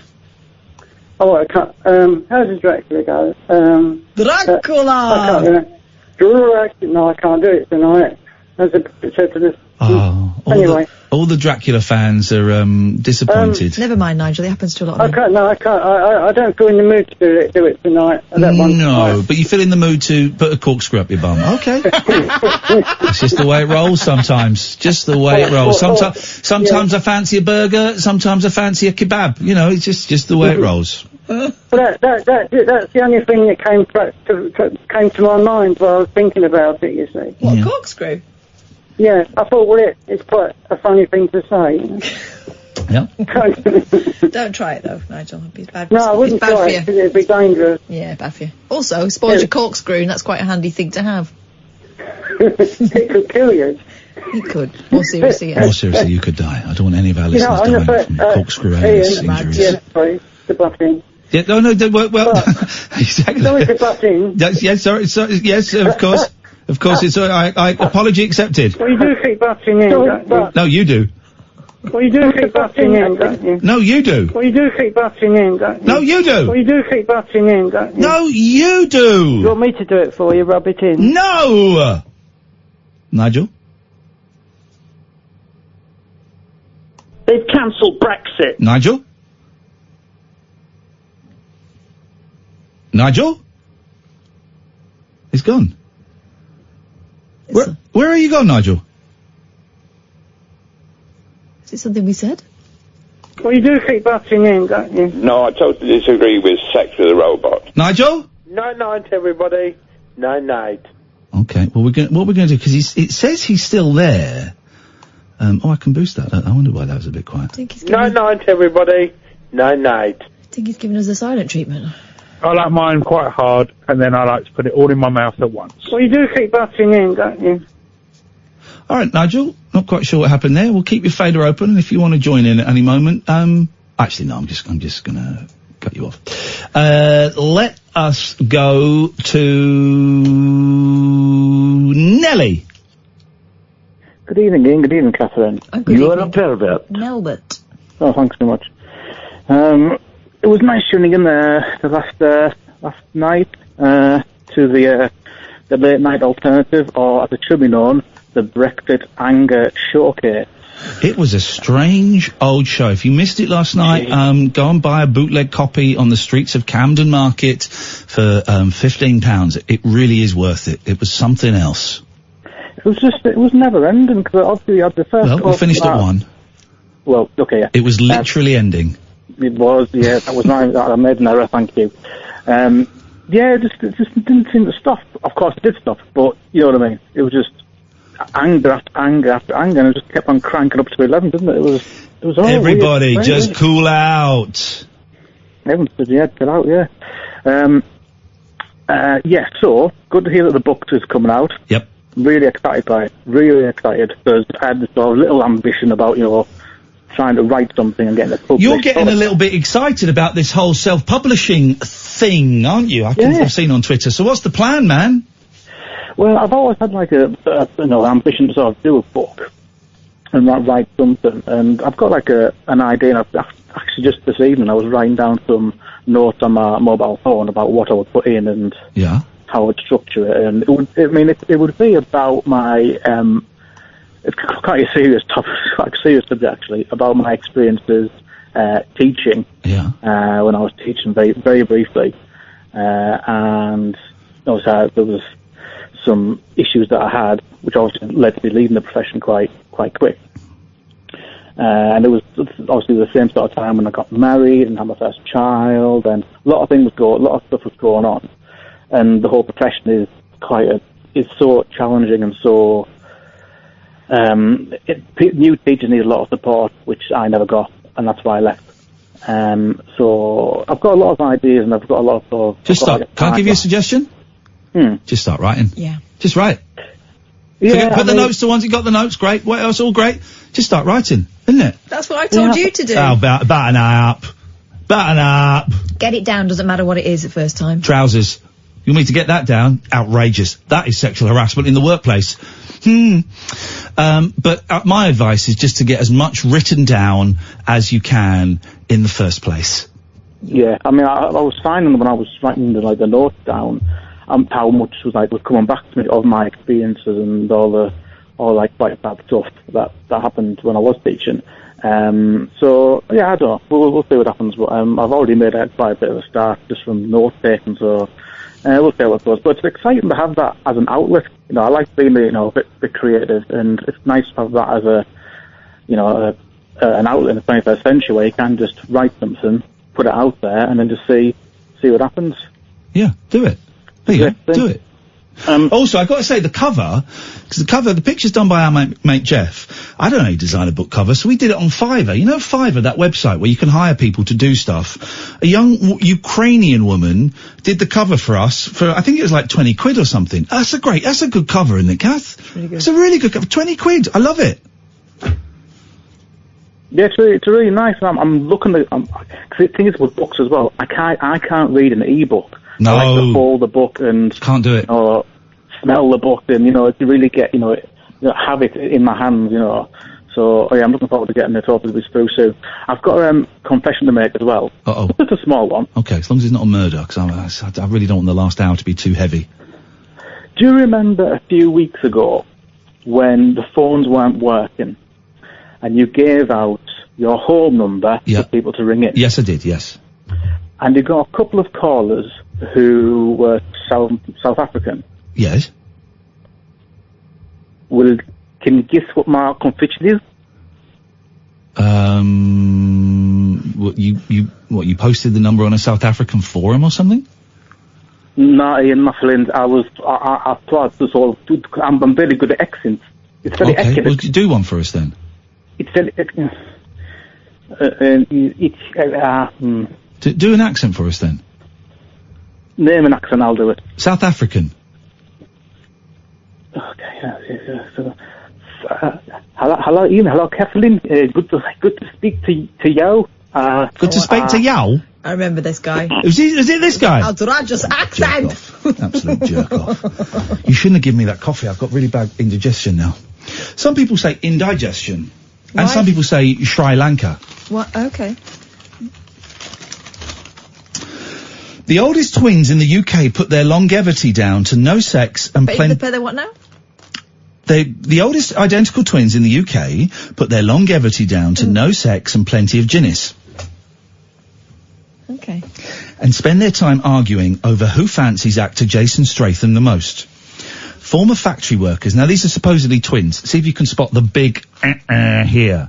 Former factory workers Lillian Cox and Doris Hobday, different surnames, so God knows how they're sisters, recently turned 95 and have become internet hits thanks to their... They don't even look the same. Look. They're not identical. Well, one's got darker glasses on. Yeah. Not identical. Hey! So I was in a charity shop in Aylesbury. In the charity shops in Aylesbury, not the greatest places in the world to be. And there were two women. I'm guesstimating they were 52. Right? They were twins. Yeah. But they dressed the same. Yes. Yeah. Blue jeans. And like these very colourful tabards. Oh, a uniform. But it wasn't. I've never seen a tabard. So they had the same blouse on, like a sort of same blouse on underneath, right? Same jeans, same shoes, same hair, same face. But the tabards, they were like, sort of like fun shirts with like pineapples and colourful. Yeah.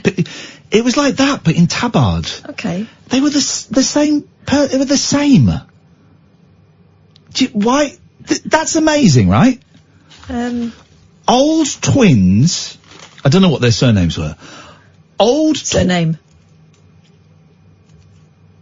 You got me there, officer. Old twins dressed the same. Yeah. Even if it was a uniform. Well, if it was a uniform, then that's not unusual, is it? They're working at the same place. It's like, I saw young twins at school and they were dressed exactly the same. These were in their, okay, that's fine, but these are in their 50s. Yeah, but, okay. So I don't think they were work clothes. I think no they just... one wears a tabard for fun. I think some people do, actually. I think some people do. Yes. No one would choose a tabard. I think they do.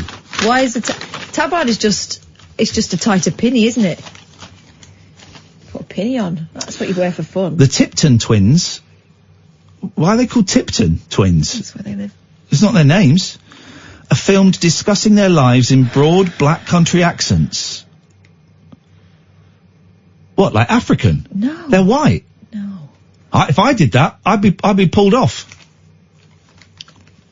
One video shows them arguing over whom likes Statham the most, revealing they've watched every Fast and Furious movie. I've dived straight in at the deep end today. Fast and Furious 8, great film. Lillian... Is it canon? What do you mean, is it canon? Oh, I see, you're being a dick. Of course it's canon, it's F and F8. Lillian, but I don't know any of the characters. So I'm struggling to keep up with the story of Fast and Furious 8. There's one that does some driving. There's another one that does some driving. Okay, there's one that does that. Oh. Lillian, who has 13 grandchildren and 19 great-grandchildren, wins the debate as she flashes the picture of the actor she keeps in her knickers. What? He's a cracker. Nobody can fight like him. She In says. that country, they're supposed to be talking like that. Asked what the secret to their long life is, Lillian answers for Doris. She says no sex and plenty of Guinness before adding, I just drink lemonade. And I love sitting in front of the TV, flicking away.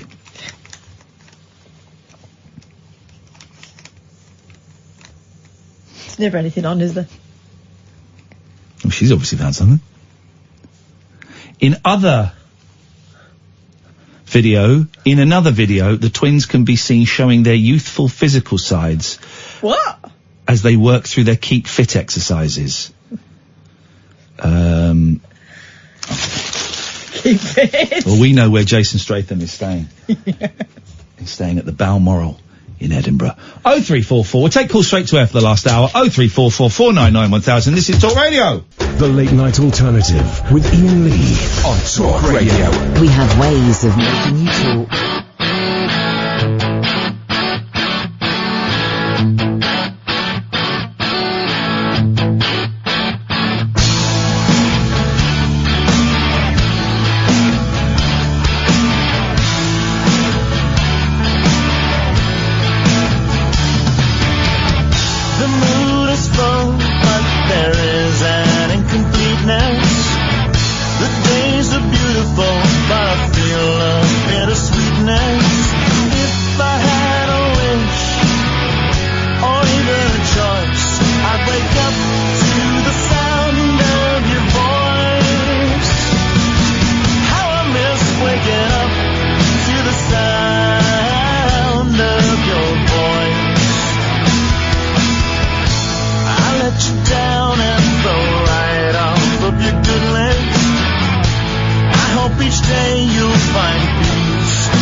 Last hour of the show. Let's do calls straight to air, shall we? 0344 499 1000. Oops, excuse me. Sorry, Stephen. There's not much to see in this voice. How I miss waking up to the sound of your voice. Oh, how I miss waking up to the sound of your voice. Oh, how I miss waking up to the sound of your voice. Oh, how I miss waking up to the sound of your voice. There's not much to see in this voice.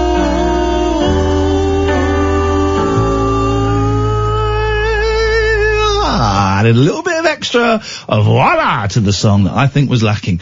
What I'll do is I'll take me singing that, send it to the boys, Bare Naked Ladies will get back together again, and I'll be their new lead singer. Why not? I know what Jason Statham says when he comes to Scotland, excuse me. 0344 499 1000. So, call straight to air. You phone up, I'll put you through, 7-second delay. Don't swear, don't be libelous, none of that stuff. Apart from that, anything goes. So, this free hashtag, Free Britney, because I get all of my good ideas on my phone app on Twitter. Just going to, they recommend stuff for me. It's algorithms. So you basically just going around in circles, and every now and then I'll say I want to see less of this, and it'll bring a new dimension into the circle. And one of the things that popped up was hashtag Free Britney. Have you heard of that, caller? Greetings and salutations. I beg your pudding? Greetings and salutations to you both. Who goes there? Friend or foe? I think friends. Definitely friends. Okay, let's go for it then, friend. Welcome. I could do with friends. Well, this is good. This is good. I'm just drove back from my mate's house, and I was listening to Last Night tonight, and then I went on to the radio to hear it live. The Brexit thing. Honestly, why can't people be nice to each other? It was really, sad. Oh, get stuffed! I'm gonna punch you in the nose! And that person that went and said about, he's gonna flatten you. That was silly, wasn't it? There's no need for that. It was horrible. I voted for Brexit, I'll be honest. I voted for Brexit, but lots of my friends didn't. Yeah, and guess what? You're still friends. You're still friends. Exactly, we're still friends. And here's the thing, I voted to stay, but I'm sure that if we were to sit and have a coffee or be waiting at a bus stop, we'd have a nice chat with each other and walk away and not going, I want to kill that guy. We'd get on, we're getting on now. Absolutely. Exactly, and it's just so sad because everybody in the world wants, the whole Boris thing. I quite like Boris, I've got to be honest, I quite like Boris. Boris Johnson. But, sorry? Don't call him Boris, call him Boris Johnson. Racist. Boris Johnson. But what he said was a racist thing. Yeah. Now, you call him a racist. I'm not going to say that Boris is racist. Yep. Boris Johnson is racist. But he said a racist statement. You can't say Piccaninny. Oh, yes. And that's a racist statement. Here's the thing. Here's the thing. He has definitely used racist language. That is not up for debate. Yeah. Is he a racist? That is up for debate. That is a debate that can be had. Completely. And you can believe that, and I can believe something different. There we go. But if someone makes a racist statement, that's a racist statement. Yeah. And probably one's got to say, if you say they're a racist and they've made a racist statement, then probably they've invoked racist behaviour. James, stay there. My good friend Catherine wants to jump into this conversazione. My theory about pass me that water as well, Mr. Boris Johnson is that he is at best reckless with his words, and that is something you've got to be concerned about in someone who speaks for a living and who influences a lot of people. My thing is, absolutely, Kat. My thing is, do I think he's a racist? Probably not. But he doesn't mind having racists on his side, and he knows which buttons to press to get the racists on his side and to mobilise them. That's my honest interpretation or about the whole thing. He doesn't mind. He doesn't mind getting votes from racists. Yeah, and that's what worries me, you see, because if they don't go and do what people voted, and like you said, Ian, that we kind of got to do what people voted, then essentially these kind of these extreme people are going to get more and more, and people think that now it gives them carte blanche to be a complete and utter d-head and be rude and vile to people. It's not okay. No. Can I ask you a question, James? I'm new to this whole thing. Are we flirting? Kath, I hope you don't feels flirty to me between me and James. Well, I like this. I like this a lot. I mean, I'm not saying, I think there's nothing wrong with a bit of flirting. Good. It's not going any further, but there's a little bit of, you know what? Oh, I'll butt out then. No, butt in. I think it's possible.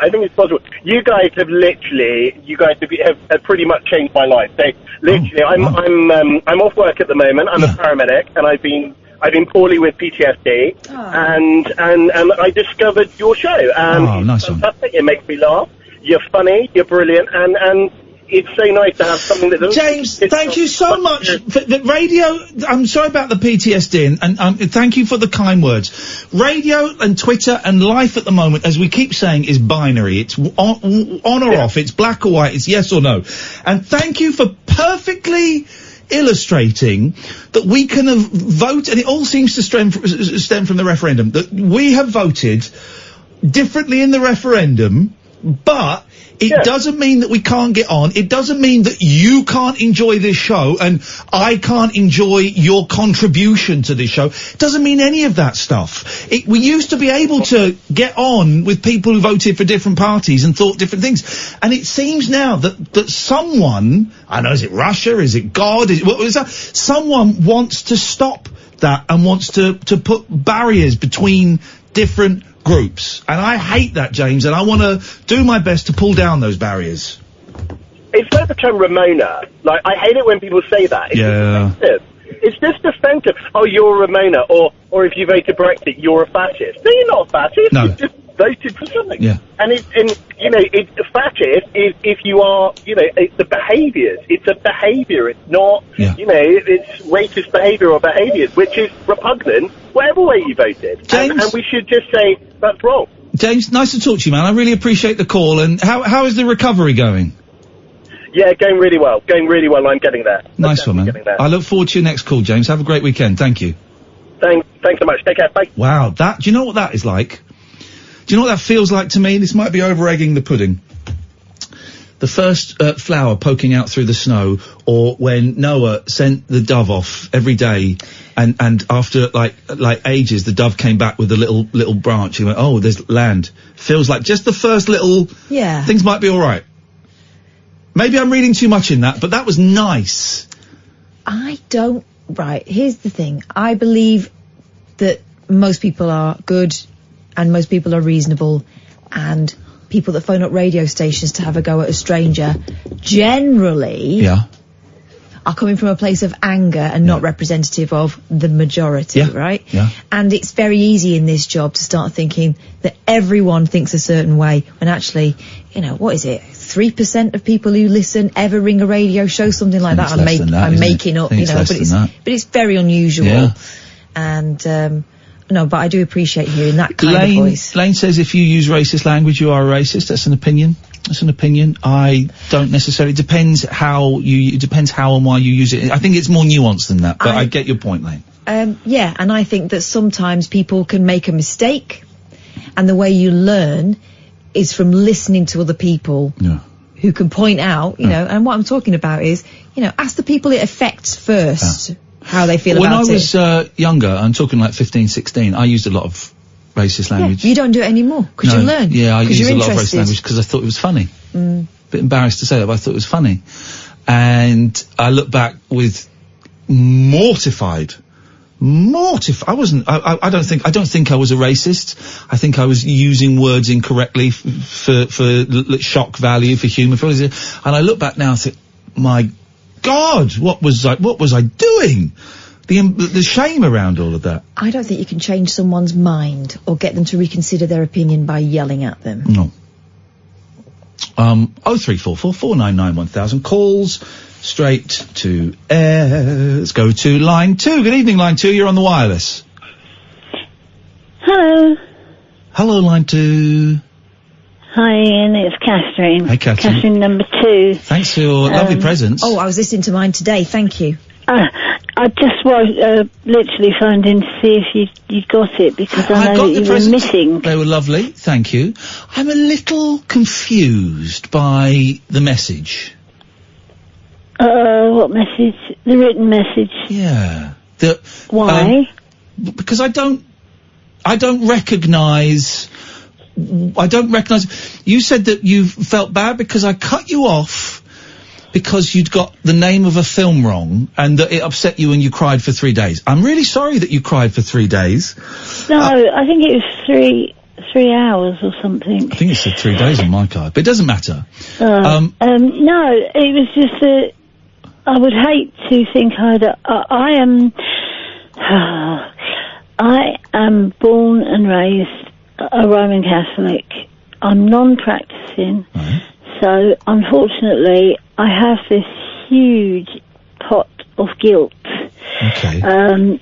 If somebody hits my supermarket trolley, I will be the one that will say, I'm sorry. I don't think that's a Catholic thing. I think that's a British thing, because I do the same. Oh, do you think? I do the same thing, yes. If someone bumps into me, I apologise. I think that's traditionally a British, possibly an English thing. I don't know.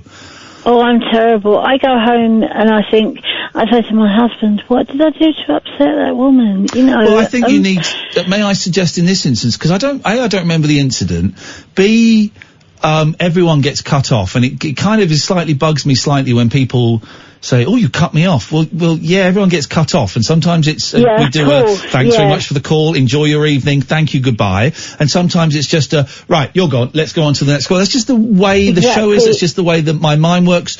I don't remember the incident. It sounds to me like a joke. A joke, it would have been a joke, and I'm sorry that it didn't come across as a joke. I'm getting to understand how you work now, both you and Catherine, number one. I get the rapport that goes on between you now.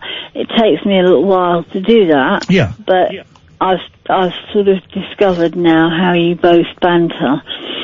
So I was surprised and upset that you had come away from the experience of being on the show upset, because that's never the intention of the show. No, I understand that. And you see now I want to say, I'm really sorry. Well, that's just my character. Okay. You know. Everything on this show is not everything, but it was certainly with you, because you're one of the good callers, it's light-hearted, it's frothy. But I will bear in mind that perhaps you're a little bit more sensitive than I had anticipated, and I will bear that in mind in the future. I'm terrible. Okay. I tuned in the other night and I thought, what's going on? There's no Cass, no Ian. Why did you think it in that order? You know. But now I'm aware that the B word is carrying on everywhere, and you know, it's just really peculiar. Yeah. So now, as I say, I do understand. Okay. So, all right, Catherine. I am going to cut you off now. Is that okay with you? Is it? Might be. Well, up your bum. There she's playing the game. Thank you, Catherine. I'm glad we had a chat. Let's go to line 4. 4, you're on the wireless. Oh, hi there. Hi, how you doing? Very well, thank you. What can we do for you? Ah, great stuff. Nice to get through to you. Hello, Kath. Hello, Ian. How's it going? Very well. Hi, good stuff. I was prompted to call in because of, first of all, Jane last night. Yes. She was hilarious. It was some call. Many people asking me if it was a new Alex Lowe character. No, that was a real human being who has the right to vote. Strangely enough, you're quite right.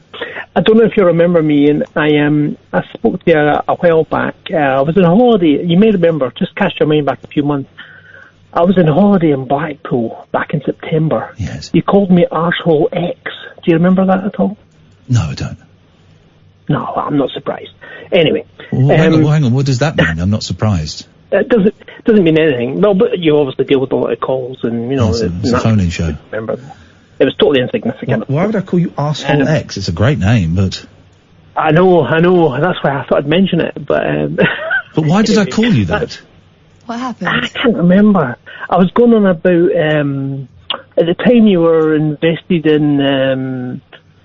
Oh man, what's his name? Jason Statham. The weird film from America. No, it was. Oh man, I wish I'd researched this before I came on. The Tommy Wiseau. What's his name? Huh? You know what I'm talking Tommy Wiseau. Tommy Wiseau, the movie man. Yeah, of course, that's the guy. Hang on, that was September last year, wasn't it? That wasn't September. That's right. We're only in September now. That's right. That was a year ago. There's me thinking. I'm thinking we're in October. Thinking about that was a year ago. I can't remember Arsehole X from a year ago. I know. Sorry. Sounds like a good name. That's me just. Okay. Anyway, what have you got for us tonight? What have you got for us tonight? Well, it was just a couple of things. First of all, appreciation for John Lennon, hilarious. That was just, you know. Thank you very much indeed. It's great. I'm very proud of that little clip. Surprised at the hate it's getting. Someone's called me. Said he's more of a twat jock than a shock jock. It's just a funny clip. And I'd have to say, I was contemplating, I was looking up today thinking, could I get to Bath within like 48 hours to go and see your show? And I'm not going to manage it. That's still terrible. I really would love to be there. So are you in Blackpool? No, I'm in Edinburgh. I'm at your Edinburgh Whoa! Can you get to the Balmoral Hotel now? And can you get a room service outfit and a laundry trolley? Well, sadly not. I'm outside Edinburgh. Jason Statham is there. I know. I'm sorry about that. He'll just be slamming some tequilas. I'm sure he will be. The jammy. Anyway. Yeah. But yeah, there's so many things to talk about. Let's get to one. Boris Johnson. I feel sorry for the guy in a way. I know he's a bit of an arse. But, as president... Why would you feel sorry for a privileged dick who's got exactly the job he wanted and then realise that his weak jokes and his terrible bullying actually isn't that effective as Prime Minister? I'm not sorry for him. And I hear what you're saying. And why am I sorry for him? That's a good question. I am sorry for him because I think, in essence, he is trying his best for the Brexit cause. Whether that's right or wrong, who knows? But I don't think he is trying his best. I think he's trying his best for the Boris Johnson cause.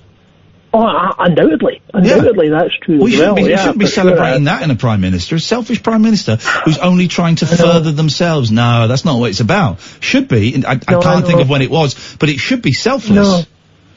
No, I totally agree. You're quite right. Unfortunately, we are in a weird position in this country where we've got all this stuff going on and somebody has to rise to the occasion, and in this few minutes it's Boris Johnson. I mean, who could have predicted it? Who could have wanted it? Certainly not me. I'm not a conservative by nature. I would normally vote Labour as a potential voter. But I certainly couldn't vote for Jeremy Corbyn, and he's a joke character. He's ruined that party. I feel listen, it's the last 35, 40 minutes of the show of the week.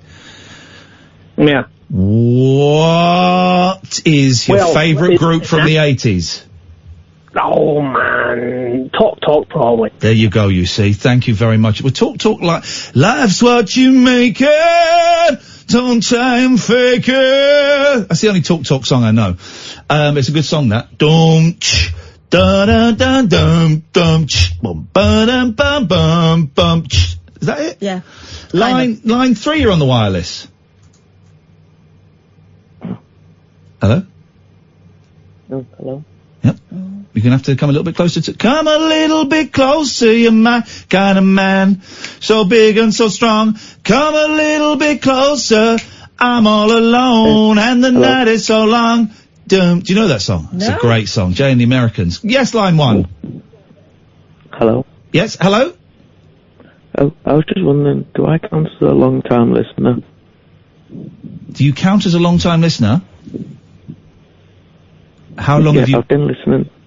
I've been listening since you spoke about the burning disc thing. Being in what? What? When you, I think it was like the start of this gaming thing you did, and you wanted to like a free program to burn discs. A free program to burn discs. Yes, you count as a long-time listener, sir. Okay. There we go. Okay, that is okay. Gosh. Let's go. Any further queries? 0344 499 1000. Line 4, you're on the wireless. Hi, Ian. Thanks for cutting me off there a minute. I'm going to go. That was great. I loved that. Okay, well, if you enjoyed it so much. Oh, I'm starting to remember this guy. It's happening again. This is the song. Listen to this. This is a great song written by Boyce and Hart, who wrote the theme tune to the Monkees. This is a great song. Here we go. Where is it? Come to you in a second, line 1. Where is it? Oh, I've got the wrong fader on. Hang on a minute. All right, hang on a minute. Because there's something, the fader's on the right thing. Here we go. Right, here we go. Here we go. This is a great song. In a little cafe, just the other side of the border. He was sitting there giving me looks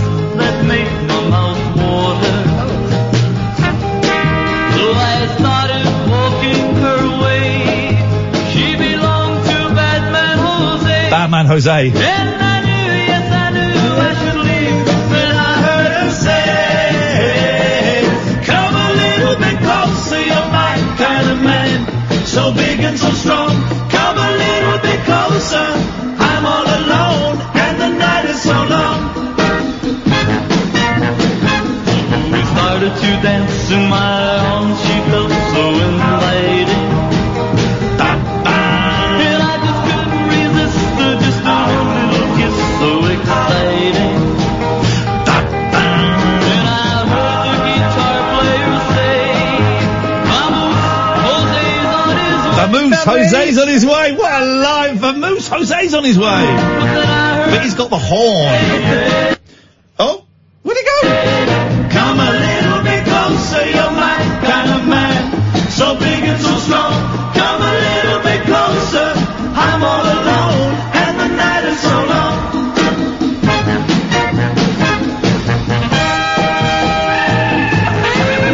This is great. I don't know what year this is from. This is before the Monkees, so I'm going to say Jay and the Americans is 1965. And the music stopped when I looked, the cafe was empty. Then I heard Jose say, man, you know you're in trouble plenty. You're in trouble plenty. So I dropped my drink from my hand, and through the window I ran. And as I rode away, I could hear her say to Jose,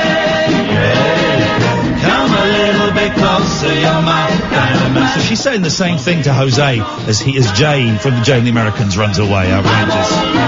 And the night is so long. Come a little bit La la bamba. La la bamba.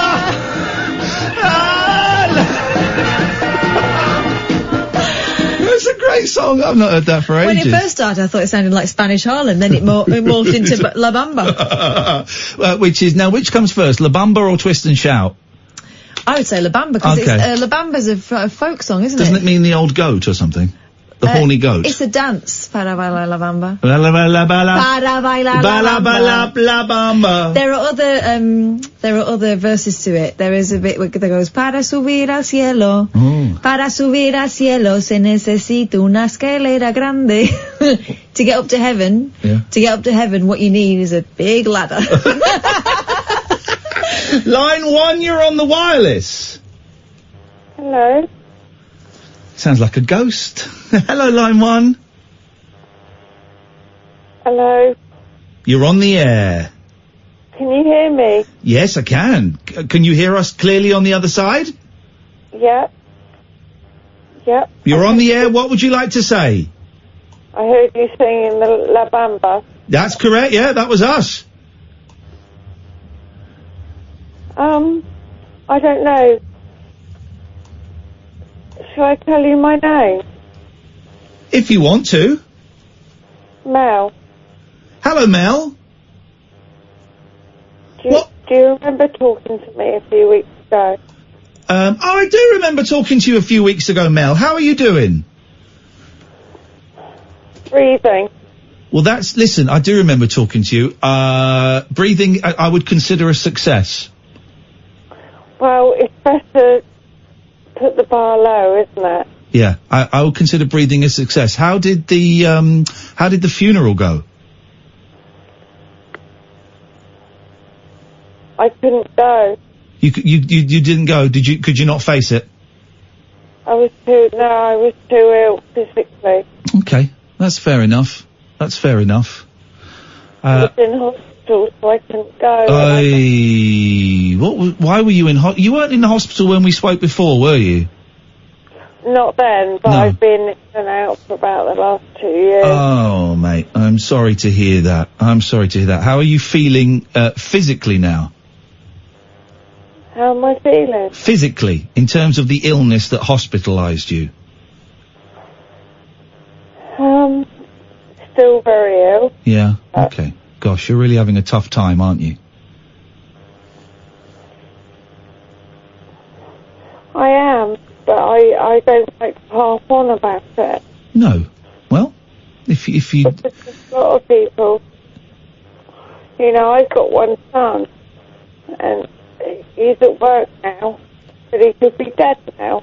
Well, how would I be feeling if he was dead? Yes, well, that's one way of looking at it, definitely. But some people don't find great strength in not talking about stuff. Personally, I find great relief in sharing stuff with people. It's whatever works best for you, isn't it? Yeah, I do, but I haven't got anyone to share it with, and that's probably why I phoned you tonight. I listen to you every night, and I will admit that on Wednesday night I phoned the number to ask if you'd be in on Thursday night, because it was all bloody... Oh, bloody Brexit on Wednesday, wasn't it? We weren't in. It was all bloody Brexit. Bloody Brexit. Am I allowed to say that? You're allowed to say bloody Brexit. I think everybody in the country's saying it, whatever side they're on. You know, when you've got... it's difficult. I'm looking at, you know, ordinary people... ordinary people facing awfulness, and to be quite honest, Brexit, we have enough of it all the time. Yeah. Anyway, I don't want to talk Let's about not talk that, about Brexit now. Let's not talk about that. There's nothing we can do about it at 12:32 on a Friday night, Saturday morning, is there? Hey, I'm really glad you're alive, because I was worried about you last time you called in, and I wasn't completely sure if you were going to make it, to be honest, because you were in a very low place. I'm still there. Yeah. But I'm still breathing. Beautiful. Beautiful. That's all we can ask for. I'm in a better place, Ian, but that, you know yourself, it takes a long way to get there. Yeah. Yeah. It takes a long way to get there, but it does. I'm still alive. If I manage to fall asleep, I wake up breathing. It's a bonus. It's a bonus. It must have been a real blow to not be able to make the funeral. And my dad, I couldn't make either. Oy. I'd within 2 months of each other. Yeah. And then I lost my eyesight. Flipping heck, Mel, you're going through it. Well, I'm sure I'm not the only one. Yeah. Mel, listen, I'm really glad you've called up. We are coming to the end of the show, and I've got a couple more calls to take, and it isn't the greatest of lines. But you are very, very welcome to call us any time you want. And if you want to, I know you're having a really, really tough time. If you want to talk about that, you're welcome. And if you just want to talk about, I don't know, the price of strawberries or something, you're welcome to talk about that as well. We'll just be happy to talk to you. So long, I wouldn't know how much they bloody cost. Say that again, Mel. It's not a brilliant line. No. Okay. I'm calling on a landline. Thought it might be a bit better. Well, this is the thing. I think they're making landlines worse. Because have you noticed this, Kath? We've had a few calls from landlines recently, and the quality's been awful. But is it because they're like wireless ones? They're not stuck to the wall anymore. Oh, is it? Oh, maybe. Is it? What do you call it? What do you call it? Wireless. Yeah. Cordless. Is it a cordless one, Mel? Yes, it is. Yeah. I'm going to buy a corded one. I'm going to buy an old-fashioned dial, and I'm going to phone in the show. And People much better ears. Yeah. All right, Mel. Well, listen, it's really nice to talk to you. Genuinely, I'm so pleased you're still with us. And I just wanted to say as well. Yeah. I've heard so much shit aimed at you in the last couple of days, and it's not been warranted. Well, listen, that's very kind, but don't worry about me. I'm in such a good place that literally not one dot of shit is hitting me. I'm having the time of my life at the moment. People want to phone up and have a go at me. It's fine. People want to have a go at me on Twitter. That's fine. It's having zero impact on me. So I go on social media, Ian. Oh, social media is full of we're some nice people, but I can't go on it Good. because I've got a mobile, but because I've gone blind, I can't do anything on you ain't missing anything. it. No, I bet I'm not. But I've heard shit that's been. But what I'm saying is, yeah, there's too much anger out in this world. Yeah. Everybody, just cool out. Mel, I'm going to let you go because the line is a little bit muffled, but I'm really pleased to hear from you, and I'm looking forward to our next call. Thank you very much indeed. And Mel's going through, a lot, to put it mildly. Let's go to line 3. 3, you're on the wireless. Up your bum, Ian. Up your bum, Gav. Up your bum. Who is this? Who is this? They're gone. Can you leave my bum alone? Who was that mysterious up your bum man? Oh, hello, line 3. Little cough there. Sorry. That's all right. You've got to clear your throat. To the radio through the door, and I was sort of afraid of the, what is it, Faraday? Whatever. The Faraday cage. The Caroline Faraday cage. The Larson effect. Yes. No, Larson effect. That's it. Well, you're live now. What have you got for us? Line 3? Hello, it's Mark. Hello, Mark. And Bella the cat. Hello, He's Mark. just around. Hello. And hello, Catherine, sorry. That's right. I've got the echo on the line again, and it's a battle with... Hang on a minute, let me just... I mean...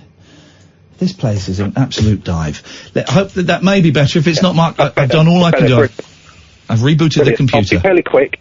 Go on. You got a reference on Mike Graham's programme today, or yesterday. Got reference on what? Being threatened on Mike Graham, the Independent Republic. Oh, yeah. People were annoyed about, the person was particularly annoyed of you being threatened to be punched. Oh. It was in reference to the violence to do with the B word. Okay. Because someone, you sure that wasn't James Whale? Because someone mentioned that on James Whale today.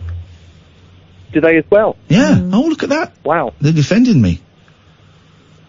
I know Kung Fu. You're liked.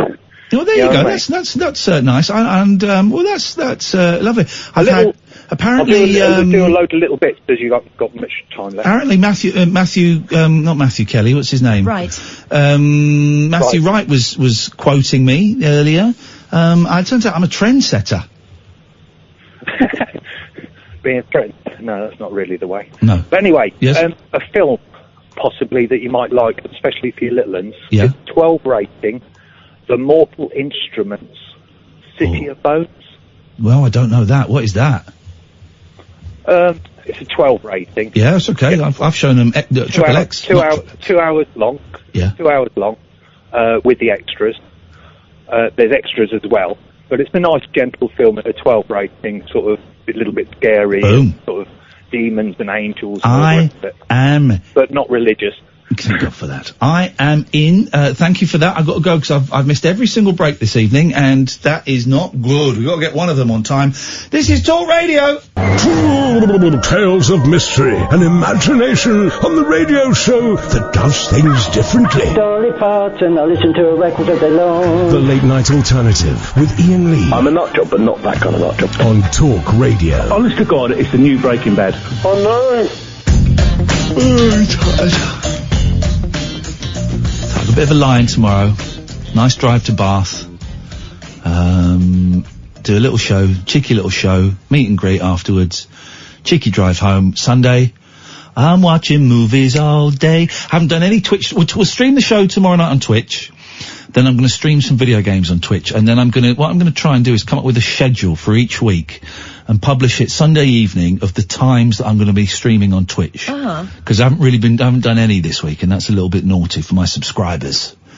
They have not. For the fans. The fans have not been getting the treatment that they deserve. Good evening, line 5. You're on the wireless.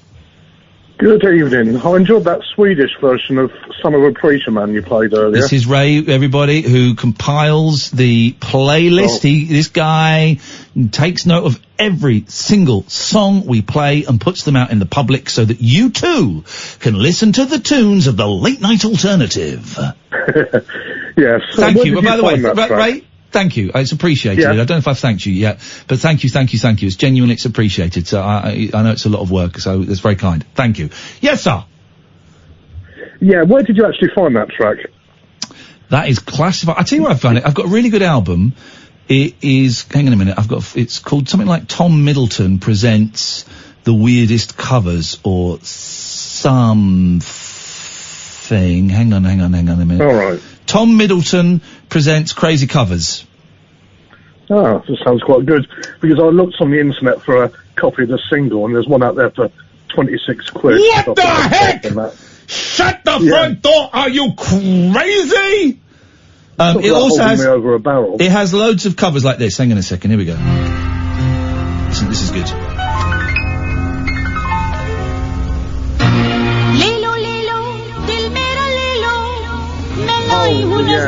Go on, name the artist, Ray. I don't know, but it's in Hindi. Racist.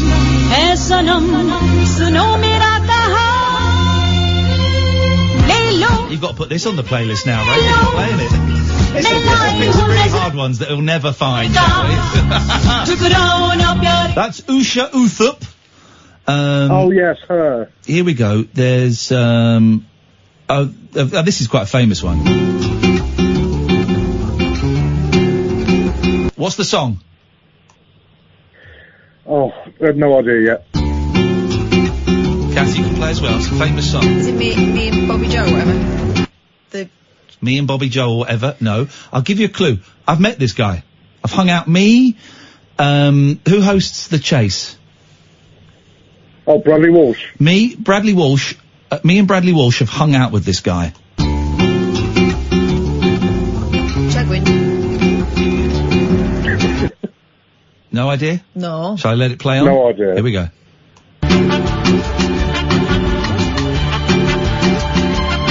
This is quite a famous song, cover of it, actually. No idea? No.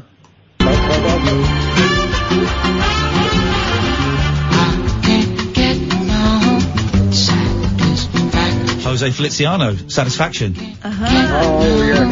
Satisfaction, though I try, and I try, and I try, and I try, I can't get no, yeah. It's a great version, isn't it? He sings my favourite Christmas song.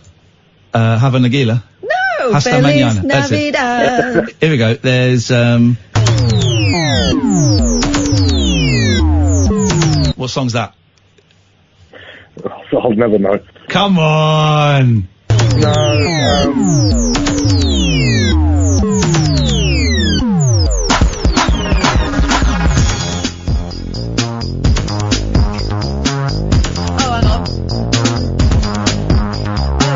Nirvana. Yeah. Teen Spirit. There we go.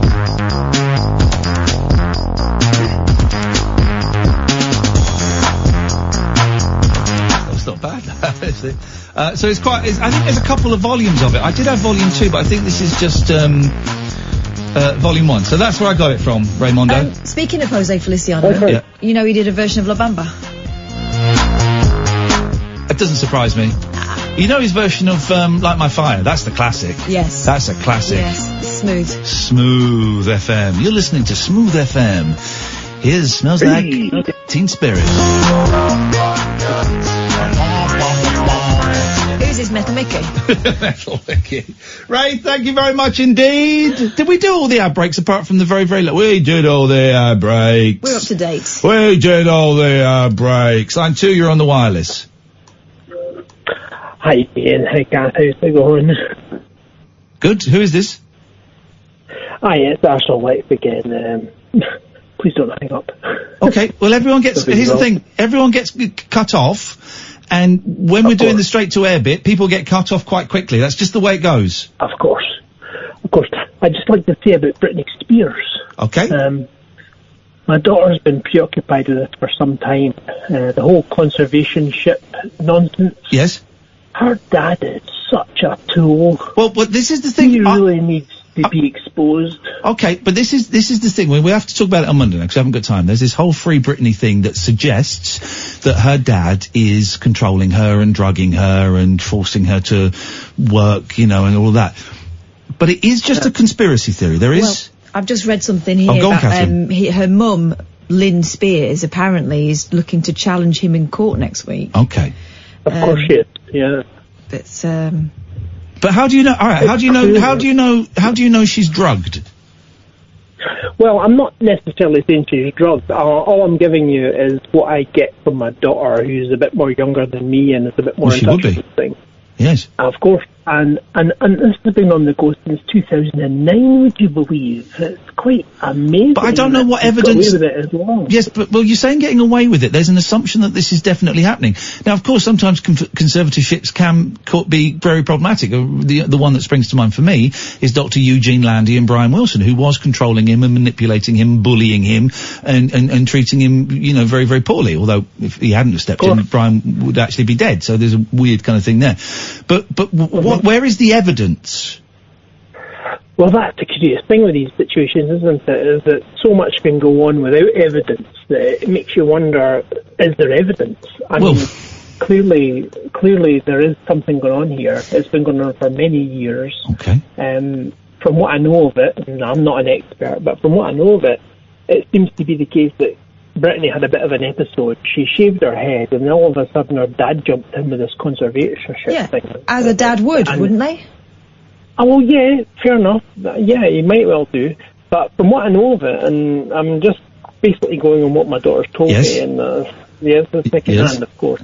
But it does appear, from what I'm learning, that the man is absolutely abusing his daughter. We're going to talk about this. We're going to talk about this Monday. I'm going to cut you off now. Is that okay? That's fine. Thank you very much indeed. But here's the thing: you want to win me over? Don't phone up several times and go, don't keep cutting me off. Everyone gets cut off, and when we do a call straight to air, people get cut off quicker. We'll do the Free Britney thing on Monday because I am fascinated by it. Can we just see if we can get a guest or something? Could I? Okay, but I'm looking at this. The TMZ is saying that Lynn Spears is kind of on board with this Free Britney thing, so it's not just. Okay, cool. Listen, I'm open to believing it. Yeah. I'm also open to questioning it. Sure. To encourage my belief. I believe things by questioning them. Of course. And my questions being satisfactorily answered. That's how I believe. Yeah. So let's see if we can get someone on who can tell us a little bit more, because I'm interested. Let us go to, as we approach the end of the show, to line 2. You're on the wireless. Ah, didn't you do me heart here? It's me, Scotty McLuhan, just saying hello to you. Nothing gets past me. Is this a pre-recorded call? Yeah. Okay, thanks very much indeed. Let's go to I don't like the pre-recorded ones, they're silly. Let's go to line 3. Hello, line 3. Hello, Catherine. Hello, Ian. Hello, line 3. Can you tell me something? Has anybody solved the mystery of the Abbots Langley Fire Brigade? I think we did at one point. And then I forgot what it was. I'm sure we did at one... Wasn't it a fireman lost his helmet or something? What? Wasn't it something like that? It was something. It was something like that. I'm now trying to find the song. I don't think I've even got the song to that anymore. That is the greatest mystery. I think it was a fireman lost his helmet. Loch Ness. Well, except this is, hang on, is this it? Let me just see. Is this it? Doorbells. No, it's not. I don't like to be rude to people, but gosh. It looks like... Boom, boom, boom, boom, boom. That's old news. Knockers are better. I'm going through all the old vaults here to try... A biddly bong. Oh! I found that! That's good. I didn't know we had that. 0844 499 1000. Remember, they call you back. God's taking his best to his heart because the end of the world's coming. And I say, bring it on, man. I love my facts. We just don't know, I'm afraid, caller. We just do not have the answer. Can I borrow your juice, please? Because my computer's dying. Yeah, sure, of course you can. Let's go to line 3. You're on the wireless. Hello, line 3. Just take it, Kath. Can you take the... don't pull it! What are you doing? Stop yelling. Yeah, filth woman. Hello, line 3. It's Dan Eaton, God Manchester, member 24. Bought your book and now I'd like to be cut off mercilessly. I'm not going to do it. Oh, but please, Ian. No, I'm not cutting you off. Oh, go on then, get stuffed. Let's go to line 4. You're on the wireless. Hello, line 4. Whoa, how are you doing there, Kath? Very, very well, thank you. What can we do for you? I'm just ringing up to say thanks very much for a fantastic show again. Oh. I'm a long time listener, first time caller, very, very nervous. I haven't got the bell, I'm afraid. Kath, can you make a dinging noise? There you go, you see. Happy days. Listen, guys, I just want to say thanks very much. I'm currently driving, obviously hands-free and all that good stuff.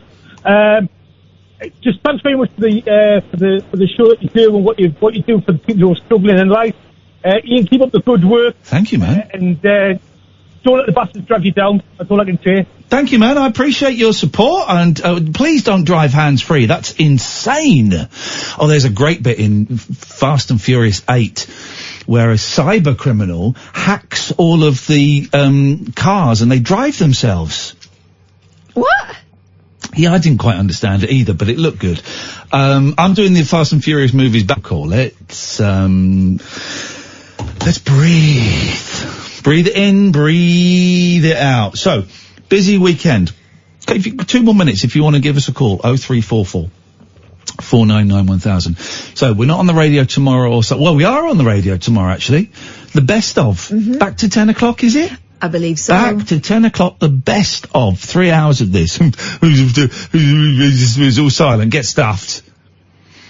But we will be doing a show live in Bath. There are 11 tickets left. I'm calling that a virtual sellout. A virtual sellout. That's 100 people have bought tickets to come and see us. That'll do. At the Rondo Theatre. If you want tickets, iainlee.com/event. But if you cannot make it to the venue, come to my Twitch channel. Good evening, Martin Kellner. Come to my Twitch channel, twitch.tv/IainLee. It's free, and you can watch the show tomorrow night, 8 o'clock. You can call in. You can take part remotely. We'd be very, very pleased to talk to you, because so far... What are you doing? I'm writing to Brittany Spanos. Right. Could you write to Jason Statham, please? Yeah, I've written to him. You've not. You've written to jason.stratham69@yahoo.co.uk. I thought it was worth a shout. Come on, write to Statham's agent. Okay. Just busy writing to Brittany Spanos. You really get on my tits. Thanks. It's not a compliment. What are you doing? Grandad, what are you doing? It's upside down, mate. Yeah, that's what I'm trying to put it the right way. Right, then flip it. No, have it facing. Flip it. No. Jeez, what is this? Hang on, let me help you. There we go. No. There Yes! it is. Gosh. I did the Rubik's Cube faster than that. Well, at the BBC, It took me we 2 have days. people do this sort of stuff for you. I know, it used to be me. Yes. You're right, Martin. Yeah, I'm fine. You okay? A great track, Jay and the Americans. Loved it. It's a good song, isn't it? It's a great song. Very good. Written by Boyce and Hart, wrote the Monkeys theme and all of that. It's a good song. 65, I think. I think 65. Yeah. They did have another hit, Living Above Your Head. Oh, I don't know that one. I don't. Head. There we go. Yeah, I'm not going to sing the whole thing, but it was. Okay, it's a shame. We would like that. Yeah, and that covers thing that you played. Yes. Have they got As a Guy doing Hey Jude? Do you know that? You've got all the exotic Beatles things, haven't you? Yeah, As a Guy. I don't know that one. I've got it on here. I'll just show you. You'll be able to hear it just about, I think, if I can find the. Here it is. Right. Hang on, let me go. I've got it here. Let me. I've got it on the old YouTube. This is the beauty of. Whose headphones are whistling? I think it's Grandad's. Probably mine. I would have thought. Here we go. Here we go. Grandad's. Outrageous. Here we go. It is outrageous, isn't it? Here we go. Oh, this is great. But you can imagine like 77, Paul McCartney doing this kind of. He did a little bit of the reggae stuff, didn't he? That was a little bit close to the bone.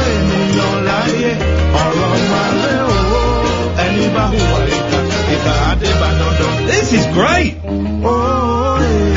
I like this. We'll have this playing. We'll have this playing in the background softly while you tell us what's on your show tonight. Well, just the usual nonsense, really. Grandad, Paul McCartney, he's Grandad, or Jeremy Corbyn. Yeah. Granddude, actually, he's just Granddude, reading He's got a book out, isn't he? There's a out. great picture of him reading it to all these little kids, which is wonderful.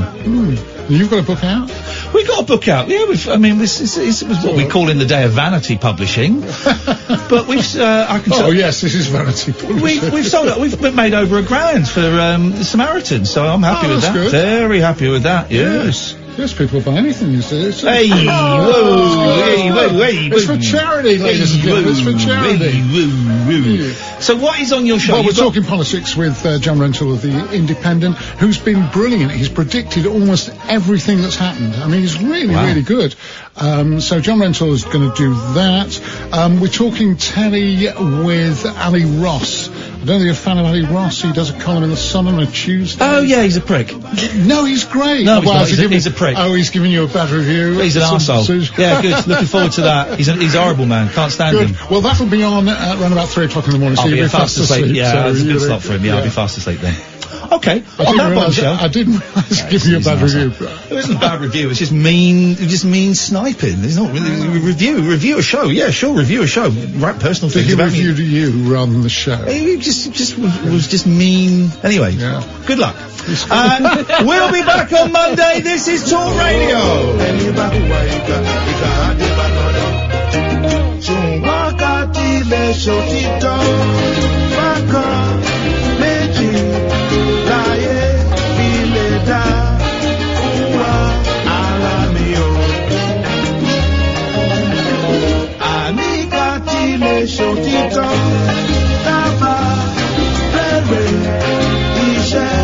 This is Talk Radio.